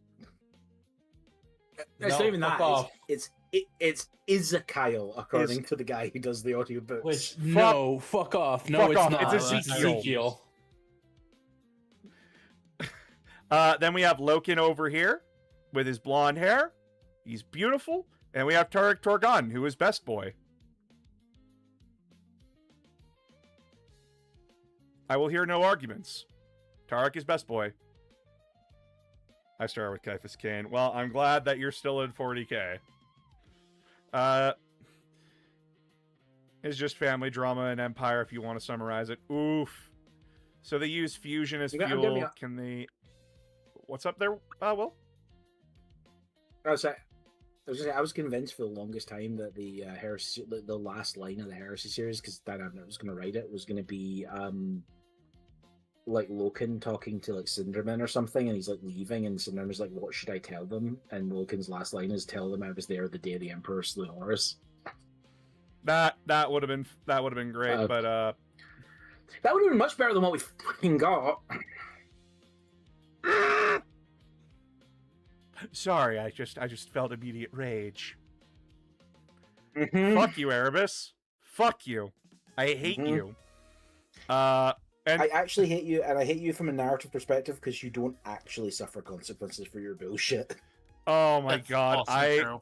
That's the entire reason. Actually, now that like it's been a while, what did you guys think of the video where like I gave Erebus an excuse for everything? That feels like something that's you would funny. do to actively gaslight his way out of the situation. If it was sincere, people were mad at me for that one. They're like, no, don't you justify what he did. And I'm sitting here smiling the entire time. I know Because we all know in narrative, there's no way. It's a great option for like a mental kind of like, oh yeah, what if? And if it truly went that way, like what did Erebus do? Is the best option. What did Erebus do? Points to the Horus Heresy. Points at everything that went wrong during 30k. Yeah. Erebus is the chief chaplain of the Wordbearers Legion and is one of the leading council members in their leadership council, and he is the reason why Lorgar fell to chaos, supposedly. He is the reason Horus fell to chaos, and if you like a character and Erebus is right around the corner, well, expect that character to fucking die. And he's basically just the asshole. He's the monster in 40k that Dan Abnett, Aaron Dembski-Ball, and the other authors go to when it's like, no, you can't make this worse. And they look each other, nod, and then put Erebus in the story. Doesn't sound too bad. Taika. I can't go into it without spoiling stuff. Yeah, my literal two favorite characters in Warhammer in 30k. Garviel Loken and Argol Tau. Yeah. Erebus is responsible for the deaths of Argol Tau and Garviel Loken. Yeah. And is Erebus still alive? Oh yeah, Erebus is still alive. He's leading the Word Bearers. Mm-hmm. Some of them at least. Some of them. When good boy Ahriman is not I mean, No, compared to the no, Inquisition killing an entire planet, we wouldn't have the Inquisition if it wasn't for Erebus. The Inquisition is a result of Erebus's actions. What happened? It's... You want to be especially funny? What? We wouldn't have the Sisters of Battle without Erebus. Right. Yeah. Core Pharaoh is still alive and well, right? Alive, yes. Well, Depends on your definition. Yeah, Core Pharaoh is still alive. I noticed that he hasn't shown up in Ultramar. Yeah, no, he's been avoiding that place like the plague. He's like, oh shit, Gilliman's back. I'm gonna not tempt that bear again. Erebus has no face.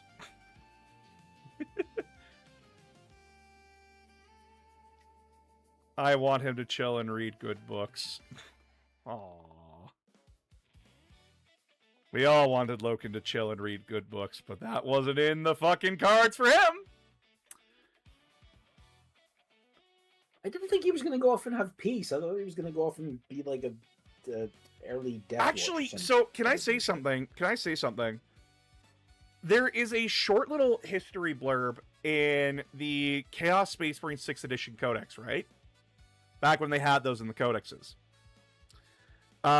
There was a small blurb where an Imperial force found an old Lunawolf ship, went aboard, found a stasis casket, and it was a Lunawolf. And that Lunawolf got away after what he learned about what happened to his legion. We don't know what happened to that guy. And I thought that was Loken. I mean, at that point, it may have been like a seed they were planting, because again, by that point, they obviously had not decided how they're like. At that point in like 6th edition, the Heresy was only meant to be like 20 books. Oh yeah. Chaos Space Marine 6th Edition Codex. Don't mind me. Don't mind me.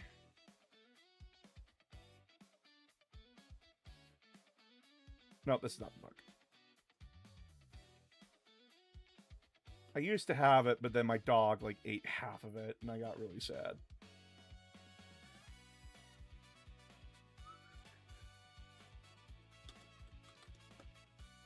I don't want to say I think 6th edition was underrated. I know a lot of people didn't like it, but I started with 5th, and I played throughout the entirety of 6th, right?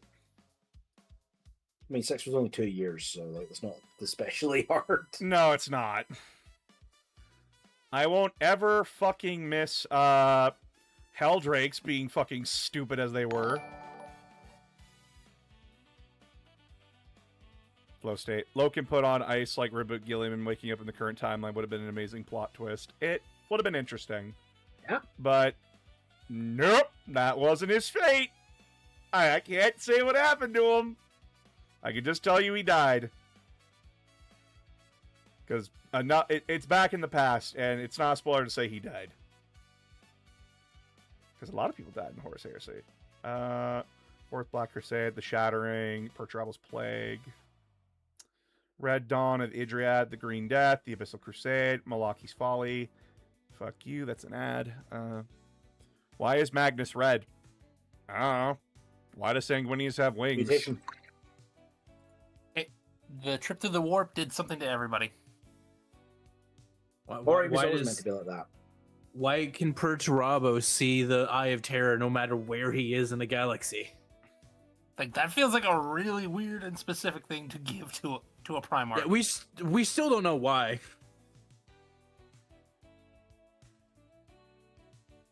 It's just a weird fact they brought up and never mentioned again.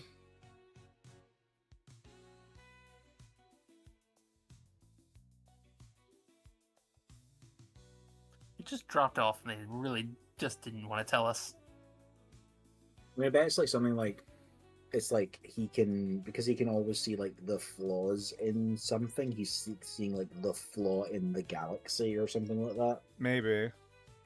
Like he's seeing like the weakness in the galaxy kind of thing. In reality. Yeah. That could be an option. I'm trying to find this thing because I remember fucking seeing it, and now it's bugging me.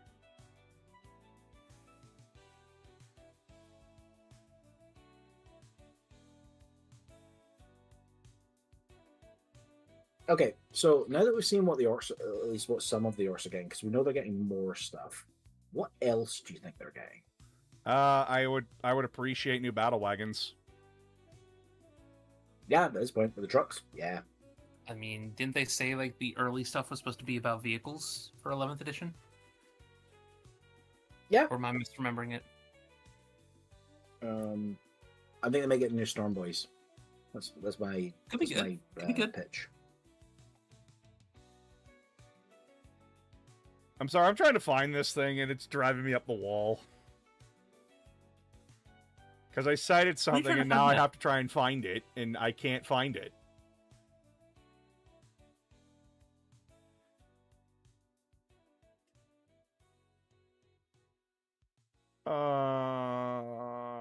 Did I hallucinate that shit? I don't think so.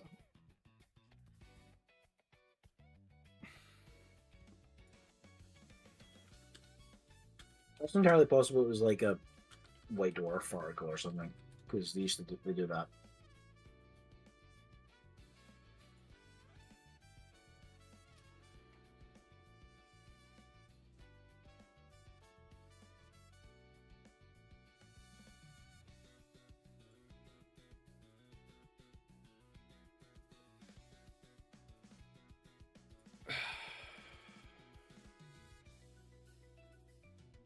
Also, something could YouTubers trying to garner clicks off 40k, please stop with the like X thing confirmed in lore, blah blah blah. Oh, like, it was in the Black Legion Codex. It was in the Black Legion Codex. Fuck. Black Legion 6th edition Codex. Oh baby. Oh baby. Now we're cooking with gas. Black Legion PDF. It's not it. Oh baby. What do you mean PDF? Obviously, you have the book. Right. Yes, I have the book. Wink. Actually, I don't think that was ever physically released. So never mind. It was, I think. But anyway. Was it?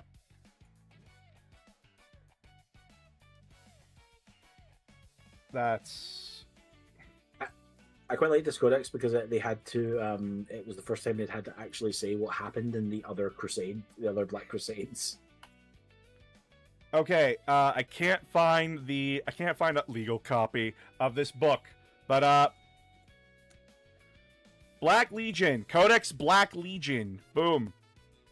Soul of Damnation, in M38019, the Soul of Damnation was boarded by the Flesh Terror's Terminators, who found an ancient stasis chamber within holding a single Luna Wolf Space Marine.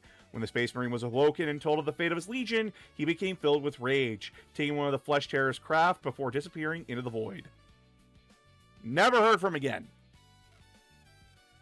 I would absolutely love to see him come back. I would too. You imagine just a renegade Luna Wolf coming back in as a true loyalist. Here's the Black Legions in an area. What did you do? If anything, he probably got killed by Abaddon. Almost universally, yes. But yeah, like... Have you heard about a loyal brother? Chat, you just saw me, like, go through a fucking moment. That's what researching is like for me, okay? That's what research is like for me. I read a thing, I remember it, and I'm like, oh, fuck. Now I gotta cite that source. And I have to go digging for it. He became Cypher. No, he did not. He's not Dark Angel. But again, just like they released the Black Legion Codex, and it's like, yeah, now we need to actually detail what happened in like the other like 11 Crusades that we have never talked about. Yeah, like the one where he got lost and just fucked with mushrooms for a bit. Yep. The one where him and the Iron Warriors just showed up over the Iron Hands' home planet and fought for a bit. Just a bit. A little treat. Was this a Black Crusade, or was that a team building exercise? Maybe both. Yes.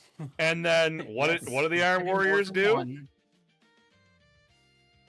Immediately turned on them when they invaded the Outer Tower. Great times, right, chat? Yeah, great times. Everyone came out of that. That campaign. I was gonna say, how'd that campaign go for the Iron Warriors? I think you're kind of fantastic. I don't know what you're. Nah, fantastic. I don't know what you're talking about. I don't know. Nothing went wrong. How are the loyalist? Private Warriors Warren's sitting doing? there like, I've got a schedule to keep. I've got timetables. Stupid question, but has all the loyalists are dead. I don't know what you're talking about. has Abaddon ever had to put someone in their place? Tons of times. Constantly. That's how chaos works. That's what 95% of his time is spent doing. Yeah, he it's noted in Arcs of Omen that after the Battle of Vigilus, when his own shipmaster tried to flee with the Vengeful Spirit, he quickly sought to correct that mistake. And then he looked at the bridge crew and said, "I understand. I'm grateful to all of you that you betrayed him and brought him before me. But you're all still gonna fucking die. Because you only did that because you knew I got back." And then the next bridge crew that he put in charge got the message. Also, kind of a failure of a commander for letting it ever get to that point, but The Eldar snuck up on them and nuked them. it Abaddon doesn't matter. Abaddon believes in the chain of command. Avalon. It's the chain- Avalon. Abalon, yes. Abalon. Should be one called Abalon. No. Avalon is Avalon is his gay half brother.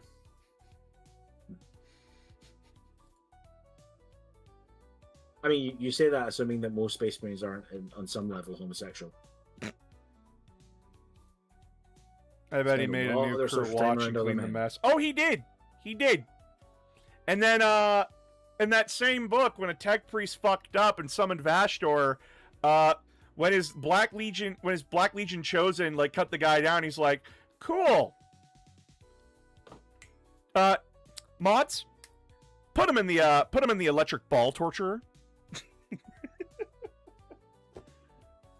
I think the Why do traitor. we have that?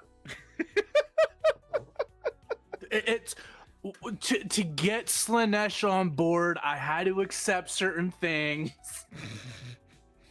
That's entirely a you problem. I I think told the- Corn where to stuff it, and apparently he took that as a challenge. I think the traitor loyalists made into Space Marine chapters or got divided into the loyalists or killed. What? I mean, Oh, yeah, that's basically this the is general worded theory. weird. This is worded weirdly, but yeah, several chapters like the Silver Skulls and the Silver Skulls are made up of loyalist Iron Warriors. What are the odds that one of the more? What are you talking about? Gilman said they weren't. Yeah. You're right. I should make a short about that. Hey, sir, can I talk to you about this? What's up? So I've been going through the records of some of our sub chapters, and some things aren't adding up. What do you mean? Well, the Silver Skulls, when we tested them for chapter purity and everything, they said they aren't sons of Gilliman. What do you mean? They're clearly sons of Gilliman. Well, the DNA says they are clearly sons of Gilliman, Trooper. Still doesn't get the hint. Gets picked up by the Primarch. They are my Fucking sons. in the background, there's a Custodes just drinking coffee. What's this? What's this about traitors? What's this? Oh, they know. And then 100% they know. And then he's like, and then Gilliman's talking to Call. Look, is there any way to just fake the tests, are you asking me to lie in a court of law? Because I would have done that without prompting. Cool, so does that mean I have carte sorry. blanche to do what I want? No. No using traitor gene seed. No respect in this house. I like the second one. It's like yes, boss. Yes, boss, and thank you for not asking the follow-up question of, if I know a way to fake the tests, why haven't I done it already? No. It's fucking, when he gets told no again. It's just like, it's always being told no. Never, how can I do my job better? It's always being no. I can't do this. Just let me do what I want, Gilliman. No, I Call. could be doing so much better for the Imperium, Gilliman, but no, you want to have ethics and morals and occasionally reasonable decisions. What if I use some traitor gene seed? It's not like I dumped them in Nurgle slime. Did you Yeah, dump them in Very Nurgle specific. slime? That's very specific there, Cole. Ugh, the scientific method, Gilliman. Maybe you should talk to Perturabo about it. Oh, wait. Oh no, that would piss him off so much. Call, you're on the thin line now.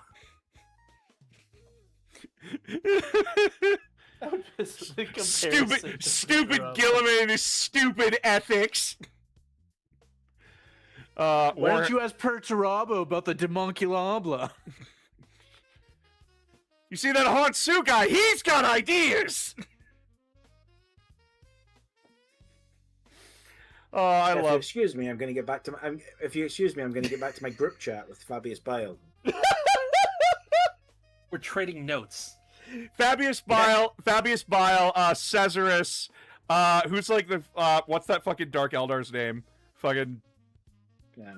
The Lord of Pain. Not Lord of Pain. Uriracath.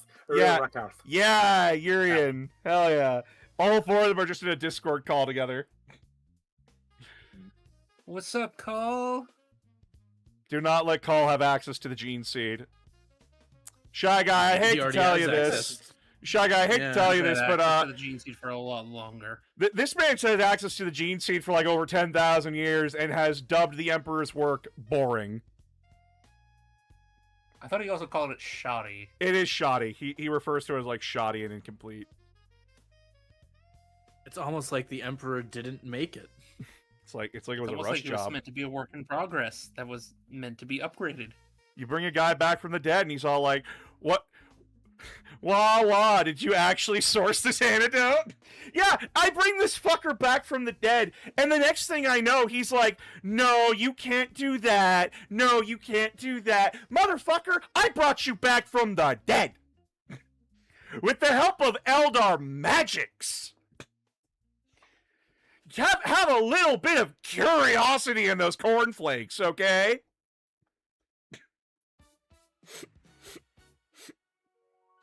Have a little curiosity in those cornflakes. Oh, fuck. Do you think we'll... the infinite on speed dial here. Do you think we'll ever hear from that clone of Fulgrim? Let me ring up Trazen. Nope. I mean, again, Cole can do that. Trazen just told me, no, because he's never letting that exhibit go. Speaking of, now I have to move the bar again because I don't want him finding me. Also, Valdor just informed me if that ever does happen, it's murder on sight. And to the person asking, did Noise Marines exist in 30K? Yes, they did. That's where they got their start. They were called the Cacophony back in the day. And they are a playable unit in Horus Heresy. Doesn't Gilliman want their start in a murder orgy? Doesn't Gilliman want a fucking elf? No, he does not. No, that's memes. Allow me to tell you Yvrain and Gilliman's interactions. I brought you back to life, now help me. Fine, rolls eyes. Which door do we take? I don't fucking know. Maybe that one? Okay. You don't fuck with me, I don't fuck with you? Sounds good. It's the anime shippers getting hold of 40K. It's what that is. He has like he has like way more of a bromance with Eldrad Ulthwan. Actually. Yeah, I'll Like- believe a gay romance with Eldrad Ulthron before I believe in Yvraine and Gilliman, okay? Aramis, how much would that cost me? What?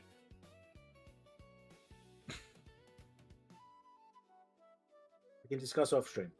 What? How much would that cost me to get that commissioned? I think it would be funny if there was a noise marine who, instead of a guitar, had used bagpipes. They did.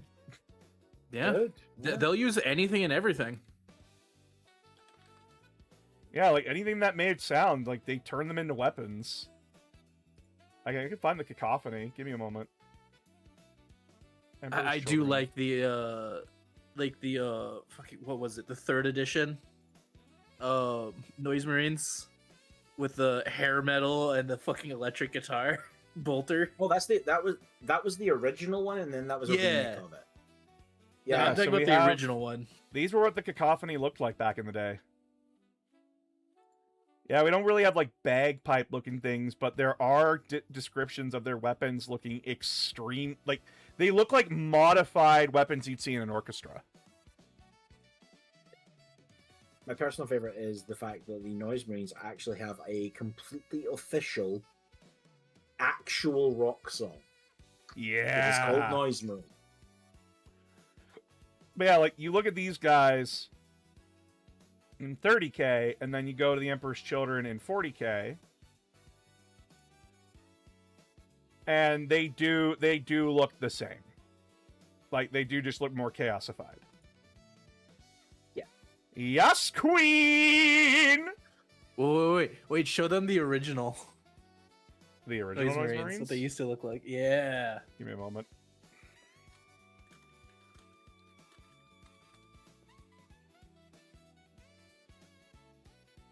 Oh, he's so old. The original versions of like most of the Legion specific ones are actually hold up pretty well. Like the original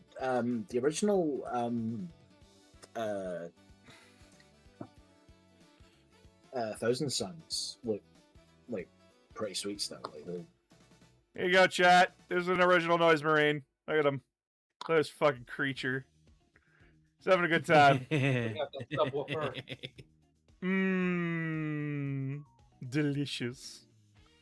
Then we had... And like every time someone says like 40k is supposed to be serious, I want to send them that. And this is like what they looked like in Yeah. 5th edition for a long time. And then we finally get the new ones. yeah, because these were metal upgrades for the old Chaos Space Marines kit. Yep. Yep. Imagine using a saxophone. Yeah, Oh, you can. honey. We could if we wanted to. It's amazing.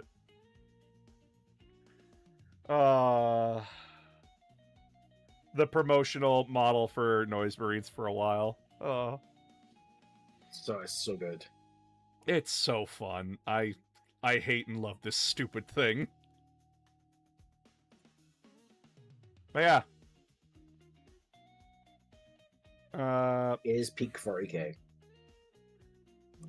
Is it still living lungs of some Space Marines with pipes coming out of them? Yep.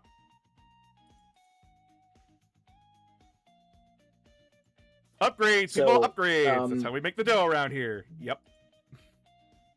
So if you want to know how stuff like that went down in Warhammer Fantasy, there's an adventure in Warhammer Fantasy Roleplay, right? Yeah. And you're exploring a castle that's been corrupted by chaos. And one of the rooms is a chapel. And in the chapel, there are dancing cultists, a pipe organ, and I think a demonette comes out from behind the pipe organ. Oh. But the pipe organ itself is a monster. And if you get too close to it, what you see happening when you come in is that with the dancers, any of the dancers that dance too close to it, a tentacle emerges from one of the pipes, grabs the dancer, ensnares them, pulls them up, drags them down into the pipe of the organ, at which point their face then fuses with the top of the organ to get those like screamer effects. That's just a thing. Cass, I can't Just scroll up in-house. I can't scroll up to see your question. I'm sorry. You're either gonna have to repost it again or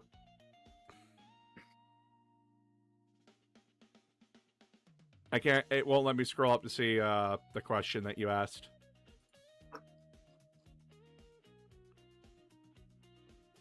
You got to remember that there's a lot of people here. Your question's going to get like rolled up.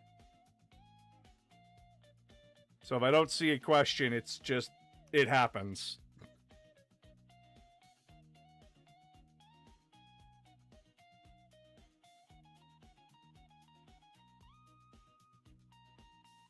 Yeah, Emperor's Children and Noise Marines are very weird. But fun weird. They're I'm very not gonna fun. lie, I would appreciate if we could take Noise Marines in other groups. You can in Chaos You can. Space Marines. Oh, you can? Yeah. Sweet. Yeah, you can take them out. Yeah. You can take them as I've allies. got a terrible idea to do some things. You can take Noise Marines, Plague Marines, Berserkers, and why am I blanking Rubric on Marines. what the Sleech ones are called? Rubrics, thank you. In Chaos Space Marines. You learn something new every day. I did get that Thousand Suns box I desperately wanted. I finally got it. Oh, that's cool.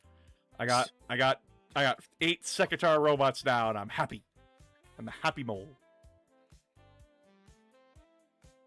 Think that Noise Marines will be a unit in Total War Warhammer 40k. Oh, they're going to be. I'd be very upset if they weren't. If I don't get to play my Thousand Suns in Total War Warhammer 40k, it has failed me as a game.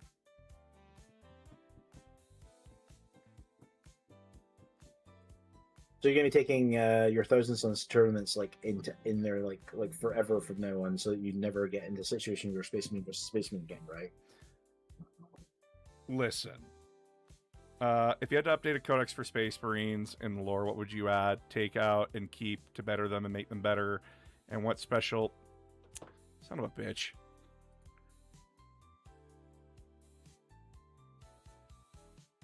What would each of you add, take out, and keep to better them and make them better? And what special benefits would a founding chapters get? I think Space... QS is asking... I don't think the founding chapter should get any special benefits. Yeah, I don't think first founding chapter should Yeah. get anything. Yeah, at this point in 40k, they're just another chapter. And then what is something that More I would famous. add? Just to piss people off, at this point, because I see a bunch of fucking weird ass incels thinking that women existing just ruin everything. Fuck it. We can now make female Space Marines. Fuck you. Or said female Primarchs. Or make female Primarch. Fuck you.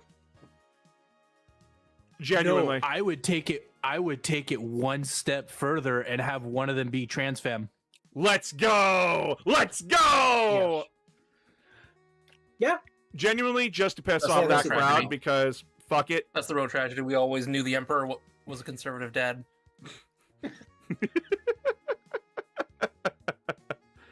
Something that I would take out.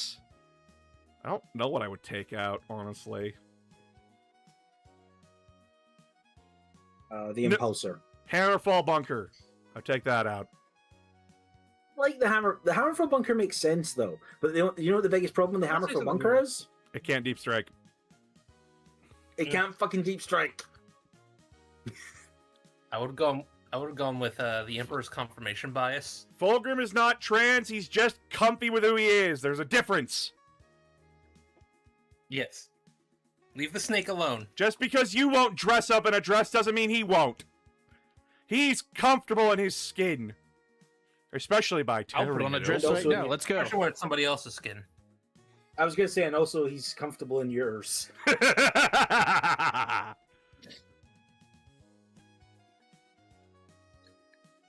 he's just The comfortable enough with his second was a woman masculinity and the 11th was a sexuality. trans femme. Let's go. Yeah!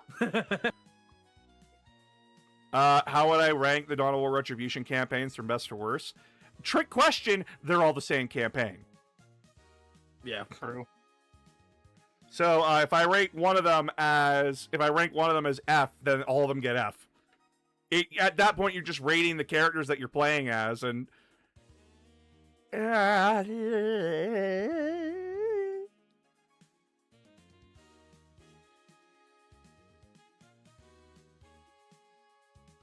Honestly, Em's killing the other two Primarchs because they weren't cishet males would make total sense, to be honest. Oof. Like I said, Emperor is a terrible conservative dad, even though he is confirmed as a gender fluid, extremely bisexual disaster. And a furry. Except when it I comes really to the like- Custodes. Except when it comes to the Custodes, they can have women. Well, because they have to be his companions. Yeah. Yeah.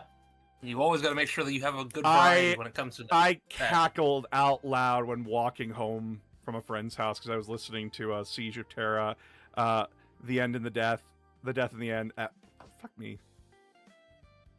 the death in the end. The Death and the End, Part 1. And they just straight up confirm from Horus, oh yeah, my father told me he lived as a deer once. What? Why not? Yeah. Do why it. not? It was an experience, Horus. It was an experience. Where'd you learn from it? I drank from rivers. Deer things. Deer things. I think he was trying to learn about the simplicity of living as an animal, and I'm like, I still don't get it. Even Obviously- I'm concerned at this point. Obviously, he wasn't being a deer in North America. Otherwise, we would have shot him. Exactly right. I mean, yes. Emps is a freak. Emps is a little bit of a freak. You don't live since before Turkey and not do a few freaky things. The Emperor can't drink milk. The Emperor can't drink milk. Hilariously. You dare mock my choice of identity, Horus? Again, though, that is also accepting the fact that everything he has told us about his past is true, which is highly doubtful. Yeah. I like to Again, imagine, though, he lived as a well, deer. remember- Please remember, he is an incredibly powerful psyker who can literally make anyone believe anything he wants. And can So that basically implies two fucking things. shift. That implies two things. He either did live as a deer, or he was fucking with Horus. Either way, I don't know which is funnier, honestly. obviously the Genuinely. fucking with him is the funnier option. I- But also the absurdity of him being truthful is crazier. I like the idea that he did live as a deer, and he tells that story because no one would fucking believe it. Wasn't the Emps Jesus at one point in time? Theorized? Not confirmed. A number of theories. We know he wasn't, what the fuck's his name? I know for a fact he wasn't, Alexander? not Alexander the Great, the Hun, like the Mongols. So, Genghis? Kill the Hun. Genghis Khan. He wasn't Genghis Genghis Khan. We know that much. Right. Because that soul became Yeah, a Cornate demon. Yeah, he became a demon prince of Khorne. Wait, did that mean he made the deer believe he was a deer? We don't know, and we don't want to know the answer. I mean, I kind of do for morbid curiosity, but do you really want to know what the Ents did with a deer? Now that's another question. We know that the Emperor also lived as a woman. Was he a doe or was he a stag? Okay, now we're getting into weird spots. Now Now we're we're getting really now we're asking the real questions. Is that why there aren't any Space Marine chapters that have like deer or stags as their symbol? I would think like to so. say there probably are. I'm gonna guess white But they're- stars. No, like I'm trying to think. Like I don't like.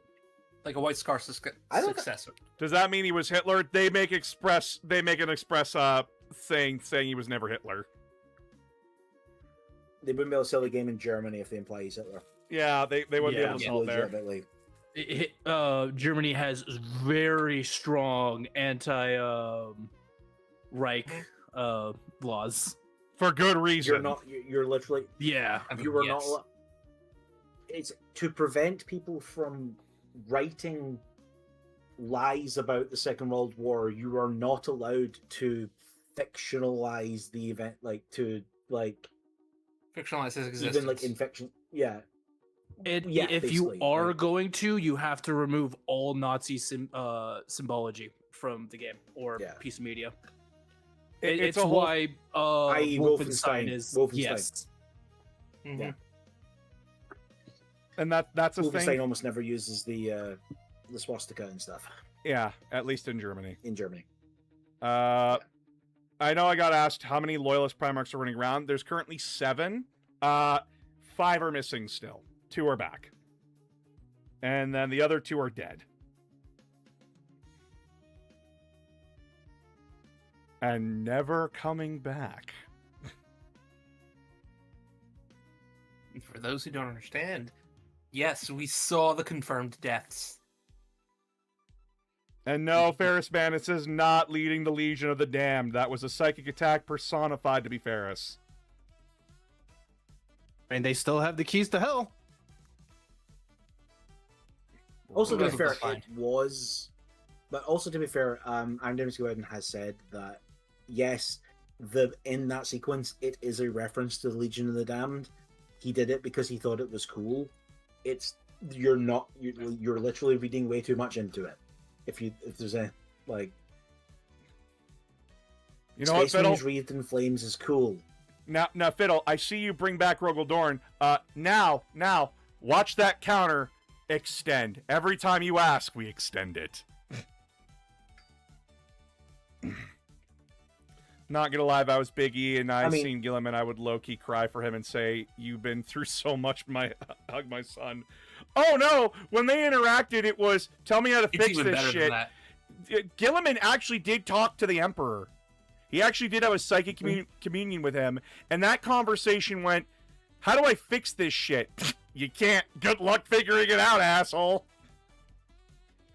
I think my favorite part is he doesn't even refer to Gulliman by his name. No, he refers to him as Calls him 13. 13. First time, and also the failure at one point. Which is a wild statement coming from him. Mm-hmm. Yeah. The Emperor never liked his sons. I think he liked Horus the most. And that's He most never of it. wanted sons. That's the thing everyone forgets. Yeah, I think he only really cared about Horus and Sanguinius. He didn't want sons. Everyone needs to like. He wanted loyal generals. He wanted. Yes, Yeah, he he wanted wanted loyal he generals who were wanted not basically. Actually, people. Yeah, that he could. Yeah, he wanted tools essentially to go and fight a war. And then I know people are going to be like, "But he cried for Horus." Yes, I too would cry for someone that I raised. Didn't raise Lehman. Didn't raise Ferris. He only cried for Horus. Hilarious. Also by that considering point, he's gone through the thing of like dumping off a whole bunch of his power and like getting back a bunch of his humanity, and all the time he spent interacting with the Primarchs, he was at a more empowered state than that. Hold on. Okay, I do have a question you might know. Is it true a DKK actually became an Astartes? A Death Corps of Krieg? No, No. it would be way too No. old by that point. No. They're like vat-born like adolescents when they're Yeah, Space Marines don't take that born. Plus, also, it's not Krieg isn't a recruiting world, so Yeah, Death Corps of Krieg are strictly Kriegers. and if an Astartes group started kidnapping Krieg, the Minotaur would get pissed off real quick. Yeah, Krieg has a very specific duty in the Imperium, and no one's allowed to touch it. Iron Warriors show up over Krieg. We're here for recruitment. They just take a whole bunch of them away. So you're recruiting them to Iron Warriors? No, we're recruiting them to ammunition. That would easily be the best use for them. Yes. I'm scared that he will become Loyalist Lorgar equals Big Sigismund. Oof. Oh, that's a terrifying thought. Rogel Dorn becoming a big fucking Lorgar? Yeah. I don't think that would happen. Damn, I have to go teach soon. How long will you be streaming for? I'm going to be wrapping up here right away.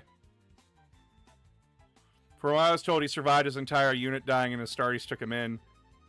I have heard no stories like that.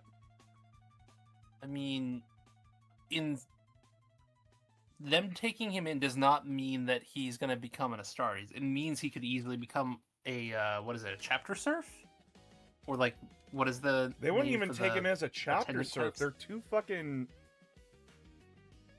They're too fucking like brainwashed. That's saying something for a Space Marine to say, yeah, you're too brainwashed.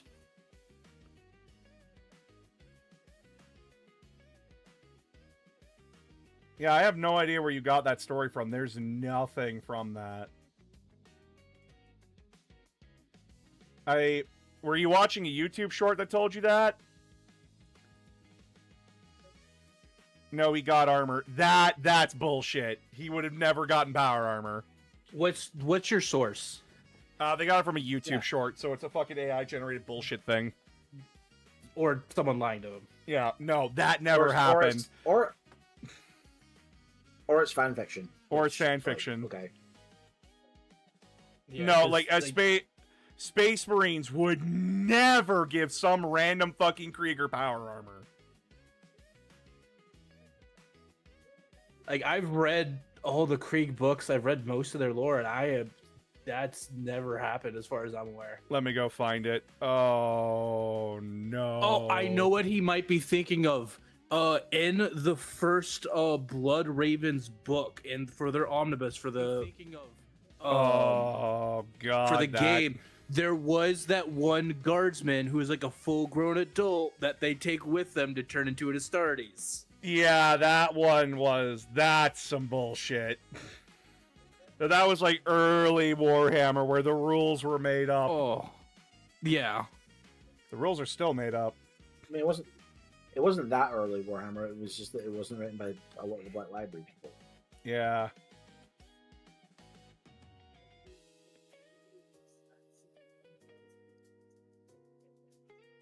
Are you suggesting never to give them the armor because they would be suicidal, because it would be a waste of resources, or something else? Space Marines look down on... Both? Space Marines look down on us. They think anybody that's not, like, transhuman is worthless. Weak.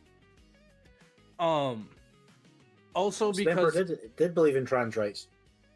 But also because the Space Marines... ironically. The Space Marines want to brainwash you into their own specific chapter cult, and you're already brainwashed into the cult of sacrifice if you're a Krieger. Yeah, it's... That's why they take children. Yep. Yeah.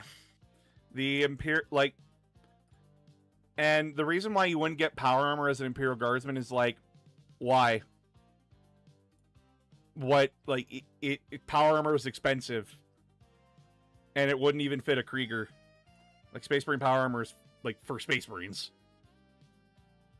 He wouldn't even be able to use it. Fuck that. The Steel Legion is the best Legion. Fight me on it. That's your personal opinion. That's an interesting lightning bolt cog They're you fine. got there.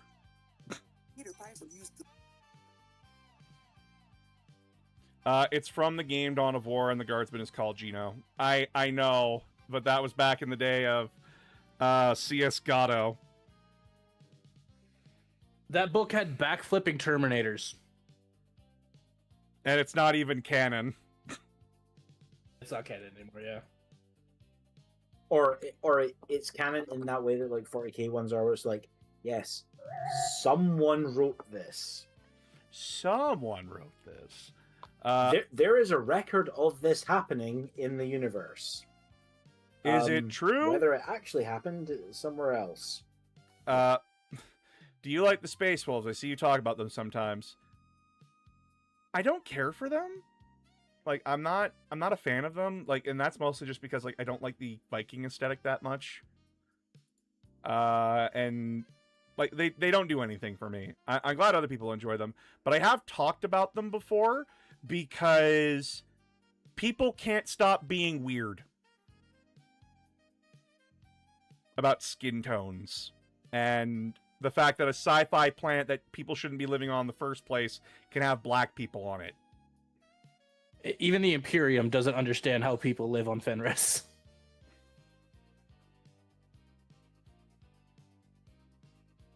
Hint, the Space Wolves are probably going to other planets and kidnapping people and brainwashing them and dumping them on Fenris. What There's did also Big the E whole think bit of of Vulcan? I scum just got to theory. know. What did Big E think of Vulcan? He's a useful hammer. He's a useful tool. This experiment to recreate a perpetual worked. Glad to know we could actually make it. I Make challenge our you to own listen to a song from Hymns of the Imperium. No, it's probably I don't. No, Give it's me a probably moment. I'm my not. ones. I'm not putting on the music. I'm looking it up. Look in the description. They have to post if it is.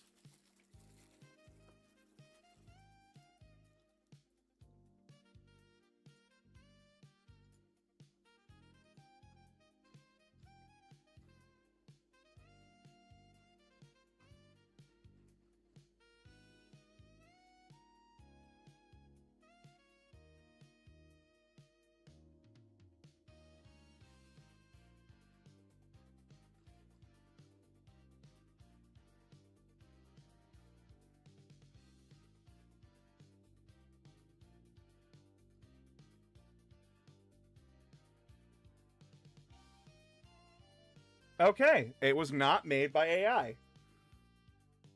Okay. These lyrics and music, the art was made entirely by me. Yes, it is me singing.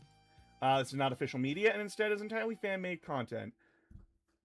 Oh! Sorry, we have to be careful about that stuff, okay? We have to be careful.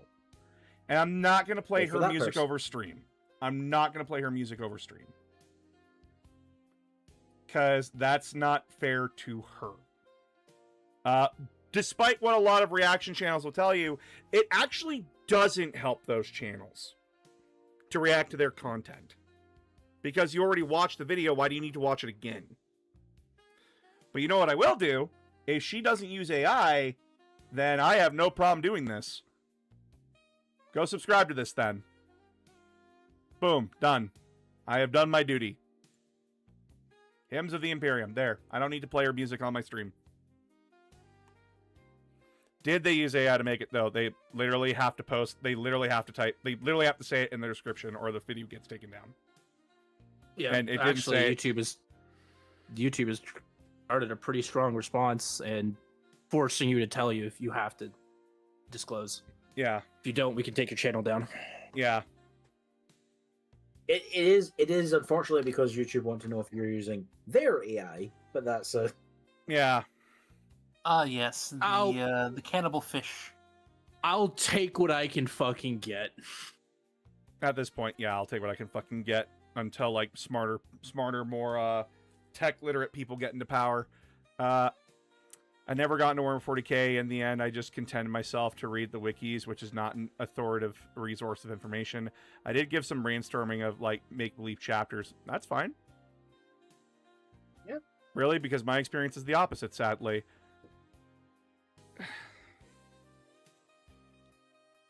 I've seen plenty of channels get hit, but there are other channels that have gotten away with it.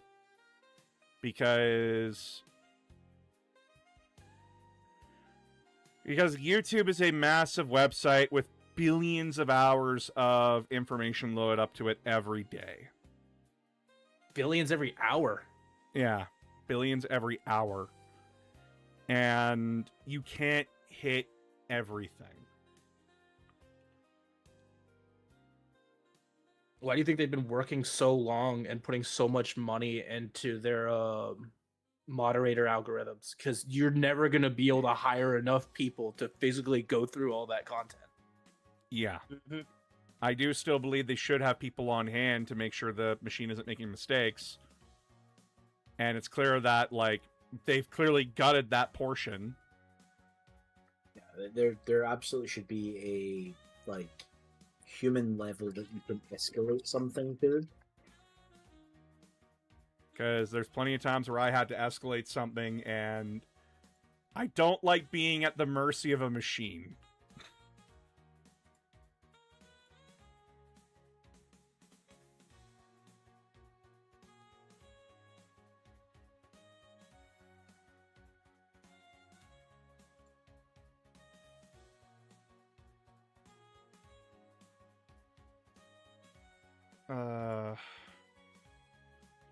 But yeah, like I have seen plenty of people. I know people get. I for one make sure that there is no fucking AI anywhere in my shit, and if I'm watching something, I make sure that there's no AI in that shit either. And I know I've had people ask me, "Is this AI?" And I'm like, "No, fuck off." Haven't used AI, never will use AI. If I never needed AI before to get where I am, I never needed it in the first place.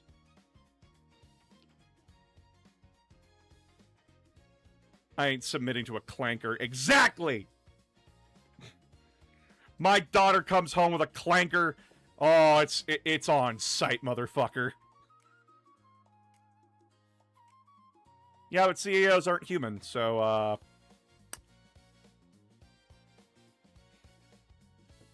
CEOs aren't human, but apparently companies are people.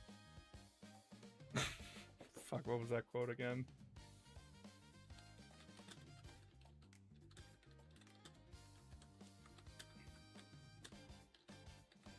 So the way that works, they've expanded on how that works for the law, is the company only gets one vote. That doesn't stop the company from opening up shell corporations and that fucking... And oh, also, they can't vote in state or national elections, only municipal local ones.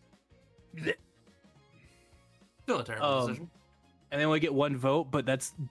Thing is, there is no protection stopping them from just setting up a bunch of shell corporations. And stuff in the ballot box that way. Yeah.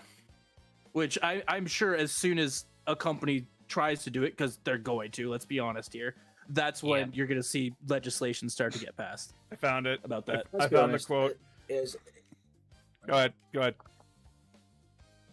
was going to say, let's be honest, it's as soon as a company gets caught doing it, not as soon as a company tries to do it. Exterminatus, what do you have against furries, buddy? I have a lot of furry friends. And you'd be destroying the Space Wolves chapter too, so I'd be careful about that one. Also, I found the quote. Oh, tell me, how are the Americans doing since the incident? Well, there was a bit of a stir when they decided that since corporations are people, they could technically run for president. But President Walt Disney Pepsi Comcast has done wonders for the economy, being that it is now the economy. The economy. Just a joke, bro. Well, it's not a good joke.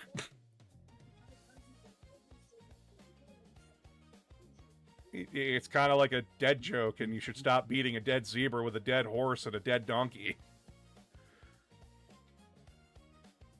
There's actually a lot of furries here in this community. So yeah, go get fucked. I got a lot of furries in this community, buddy.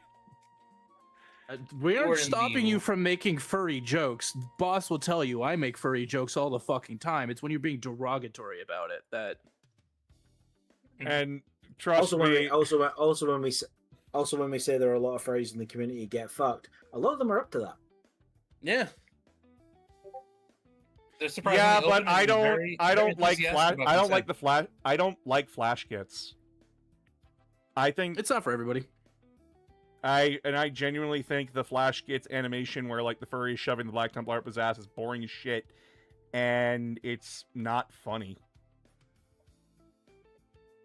Yeah, it's really not.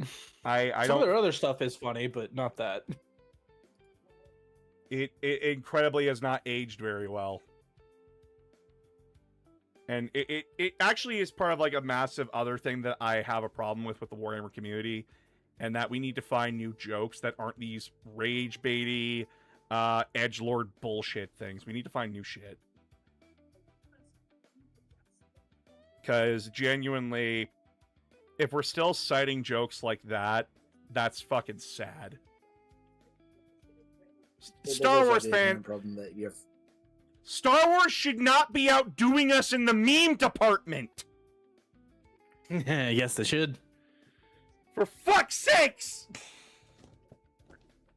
Hey, you're competing with nearly 45 fucking years of books, comics, and other expanded media. You are not competing with that. You're acting like they don't have their own expanded universe either. Robin, Pierre, I see you. I see you. I don't think you understand how collabs work and how I function. And it's okay if you don't understand how I function. I am someone who is incredibly...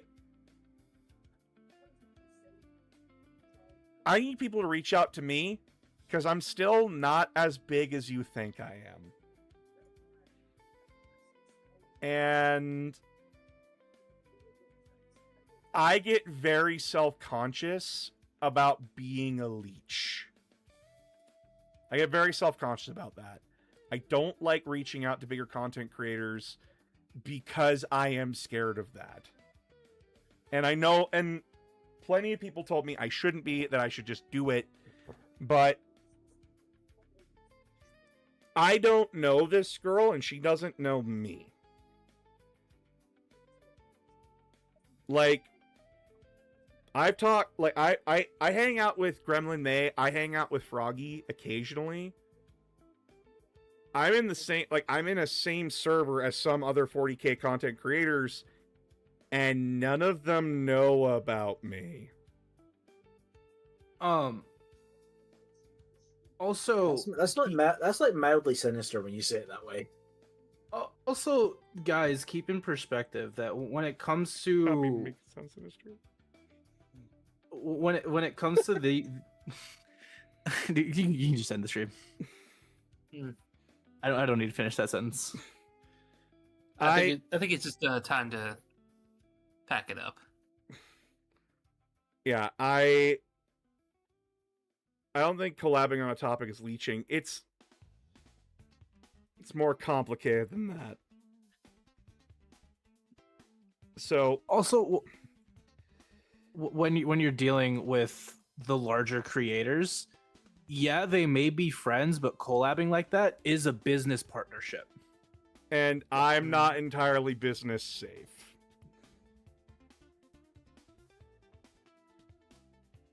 I didn't mean to... You didn't... let Exterminos, you're fine. I'm making something clear. Okay, like, don't worry about it. But back to what I was talking about. I would prefer it if they reach out to me, because then it means, like... Because then they're opening the dialogue, and I don't feel cringy. I will happily go raid into other people's streams and everything. I'll happily join their Discord servers, and I'll hang out in there. But I don't like to make it about work. And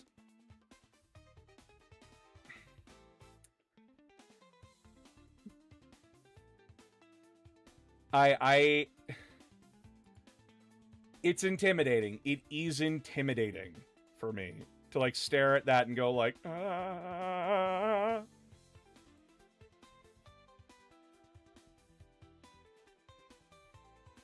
And I don't want to reach out to somebody and make them feel uncomfortable, right?